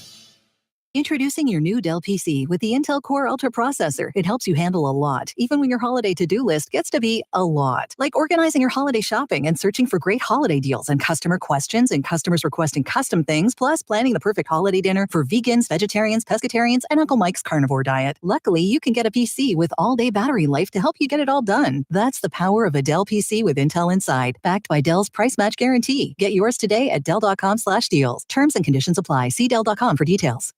Whether it's a clutch touchdown pass, a game-winning dunk, or an impressive dash to the finish, we want to highlight the best performance of the week. The winning performance will receive $500 courtesy of Baptist Health Orthopedic Care. Catch the biggest moments and winners all season long on ESPN 106.3 and ESPN West Palm Play. Nominate them today by emailing highschool@espnwestpalm.com.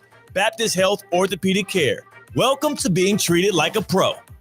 Hi, this is Scott Smith of Smith Ball, Baez, and Prather, Florida Injury Lawyers. I have said it many times before, and I will continue to say it for many years to come. There is never a good time for a car accident to occur, and most certainly never ever a good time to suffer injuries in any type of an accident. The accident and its overall aftermath will usually cause pain, difficulty, and stress. Florida law allows accident victims to recover compensation for such losses, injuries, and damages. But such recovery is often not obtained easily and can require a lengthy fight with an insurance company. If you've been injured in an accident, call us now. Don't delay.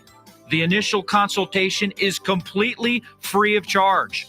The sooner you call us, the sooner we can put our experienced legal team to work for you. Don't hesitate or pause for another minute. Our experience, knowledge, and resources could be working for you just minutes after the call. If you've been injured, the lawyers at Smith Ball, Baez, and Prather will help. Call us at 500-HELP, 500-HELP.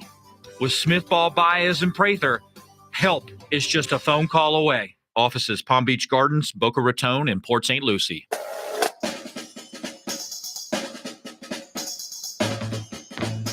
Let's get back to the Anajar and Levine Accident Attorney Studios. This is Russo and Rizzo on ESPN 106.3.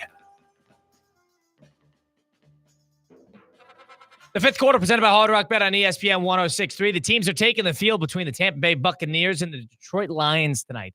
Baker Mayfield is 6-12 in a primetime spot, 1-6 with Tampa Bay. Jared Goff, how about this? 12-3 in primetime games. Last time we saw them last week against the Chiefs. They didn't play well, but 3 weeks ago against the Buccaneers, they played great. So hopefully a good one tonight. Hopefully a game with some points. It's a high-flying matchup between two good offenses in the NFC. Looking forward to that. It's Colin Russo, Mike Rizzo, and Damian Perez. Fifth quarter presented by Hard Rock Bet on ESPN 106.3. All right, so for tonight, we made our parlay bet. We're all set. Plus 14,000. This is not play wise. This is not 1-833 play wise. This is not that. This is not that. The Naylor home run is. So what we have tonight, Mike and I put together with the three big games tonight. We took Buccaneers Lions over on points. Buccaneers Mike Evans over on receptions 4.5, and Emeka Egbuka to score at any point. Then in the Seahawks game, we just took Jackson Smith-Njigba to score at a touchdown at any point. And then the Mariners-Blue Jays game 7, which is at 8 o'clock tonight, over 7.5 runs. That's a lock. And then Josh Taylor to hit a home run. So for those of you out there that weren't listening last segment, I wanted Vlad Guerrero Jr., who's plus 250 and has 6 postseason home runs. But Colin didn't think that had enough theme, magic, and mojo. No theme. So we selected the guy. Theme. So we selected the guy who had his first home run of the postseason last night since 2020 when he hit a homer off of Garrett Cole in the ALDS. 550. That's great. For that guy to hit a home run. Listen, bottom line. If you bet Vlad Guerrero, you're not getting the plus 14,000. 250. You're not it's getting the plus 250. You're not getting the plus 14,000. That's your problem. Colin, people do parlays that are plus 250. You're not. Let alone You're a not getting the prop. plus 14,000. You're not getting the plus 14,000. You want the plus 14,000 or not? I need Babe Naylor to go nuclear tonight. When his first at bat, when he puts one in the second deck, I don't want you texting me. I don't want one word about it, dude. Right? I don't want one word. When he is not one word. When he is doing his patented swinging out of his shoes, helmet flying off, belly out, I will be texting you. I will be texting you. Nails is great. Listen, I love text Naylor. me with no homer. If he scores if he gets a home run and he puts one in the second deck, you're not allowed to speak. Naylor to me. You're not allowed to speak. Nails is a locker room guy, and honest God, he was a joy to watch for the Guardians. But man, has he been bad in the last couple of Can you root postseasons. for your guy for a second? Can you put your pride aside and root for your guy? Dude, I wanted to root for Guerrero Jr., who has more home runs than his Hall of Fame father. He's gonna contest Randy Arozarena's 10 home runs in one postseason. I mean, mark. jeez, dude. If he gets 7 tonight, he's gonna have a chance to knock down Arozarena's. If Vlad hits a home run tonight, I might cry. If everything hits and Vladdy hits a home run. You know what we're not gonna hit? You know what are we gonna hit? Emeka Egbuka. No, we're that hitting. That guy is gonna have 2 routes all night, and he's going to be a decoy for the rest of the way. Dude, Mike, I'm telling you. Egbuka is a gamer. He is not healthy. That kid's going to play. He's not healthy. He'll play 80% of the snaps. He's not healthy. 80%. 80% of the snaps. Off of what? We don't know. 80% of the snaps tonight. Like he's going to run 2 routes, and he's going to be on the sideline with his hands on his hips. He is a gamer. I don't care if he's a gamer. He's not healthy. He's not healthy. That was the most asinine pick of our parlay. No. That's where you screwed up. Babe This Naylor. is where you screwed up. Listen, the highest thing on our parlay is Babe Naylor at 550. I don't want to hear it. Mike. There's a reason that guy. The blind squirrel found his nut last night. He doesn't find it 2 nights in a row. A broken clock is right twice a day. Twice a day, Damian. A broken clock is right twice a day. Tonight is the second time. Tonight is the day that he will go back-to-back and send Seattle to their first World Series. That is what we're looking for. Let alone in a Game 7 winner go home. That guy's going to go nuclear. And when George Kirby gets his 5th strikeout in 5 batters. I couldn't let you. His 5th strikeout in 5 batters. I don't want you texting Colin, me either. They were on him like flies on horse poop the last time he was on that mound. And it's not going to let it happen again. You called him a baby deer. Not going to happen again. Okay. Not going to happen again. Okay. 5 strikeouts in 5 batters. Okay. And then Josh Naylor, his first at bat. How about this? Is going to put one in the second deck. I do not want you texting me when Emeka Egbuka doesn't have a helmet on. So on the first Tampa Bay drive. 80% of the snaps. So our good friends at Hard Rock Bet, who sponsor and help us put on the 5th quarter here on Mondays, they also sponsor Blitz the Book. All right, on Fridays. You're telling me that ridiculous parlay that we made, the only thing that didn't hit were the Brewers? How about this, Damian? Mike and I, outside of Cardinal Newman, put together a 6-leg parlay. We did over 7.5 runs, easiest lock of the year, in the Toronto-Seattle Game 5. And then we had the Georgia minus 7.5 against Ole Miss. That was sort of a backdoor cover. Ohio State minus 25.5. Hit the easiest one of all time. Yeah, I remember. I was on the board for this. USC plus 10.5 hit against Notre Dame. They barely covered. Skin of their teeth. And then Arkansas covering against Texas A&M in a look-ahead game at home, 45-42. Our one miss, Brewers to win the game. And I said Brewers and Arkansas. How about the Razorbacks showing up as those damn Brewers? Ohtani put on the best game ever in the history of the league. I was a plus 7,000 parlay. But we got a plus 14,000 one to combat that. That's Mike Rizzo, Colin Russo. Wait for Josh Naylor's homer and for Seattle to get their chance at the ring. Damian Perez, Colin Russo, Mike Rizzo. 5th quarter, Hard Rock Bet, ESPN 106.3. The preceding program was paid for in full by Hard Rock Bet. Advice and opinions expressed during this program were solely those of the guests or hosts of this program and not of ESPN 106.3 or Good Karma Brands. Fall just got sweeter at your neighborhood DQ Grill and Chill. This month, treat yourself to the brand new Reese's Oreo Blizzard. And if you're still craving the flavors of fall,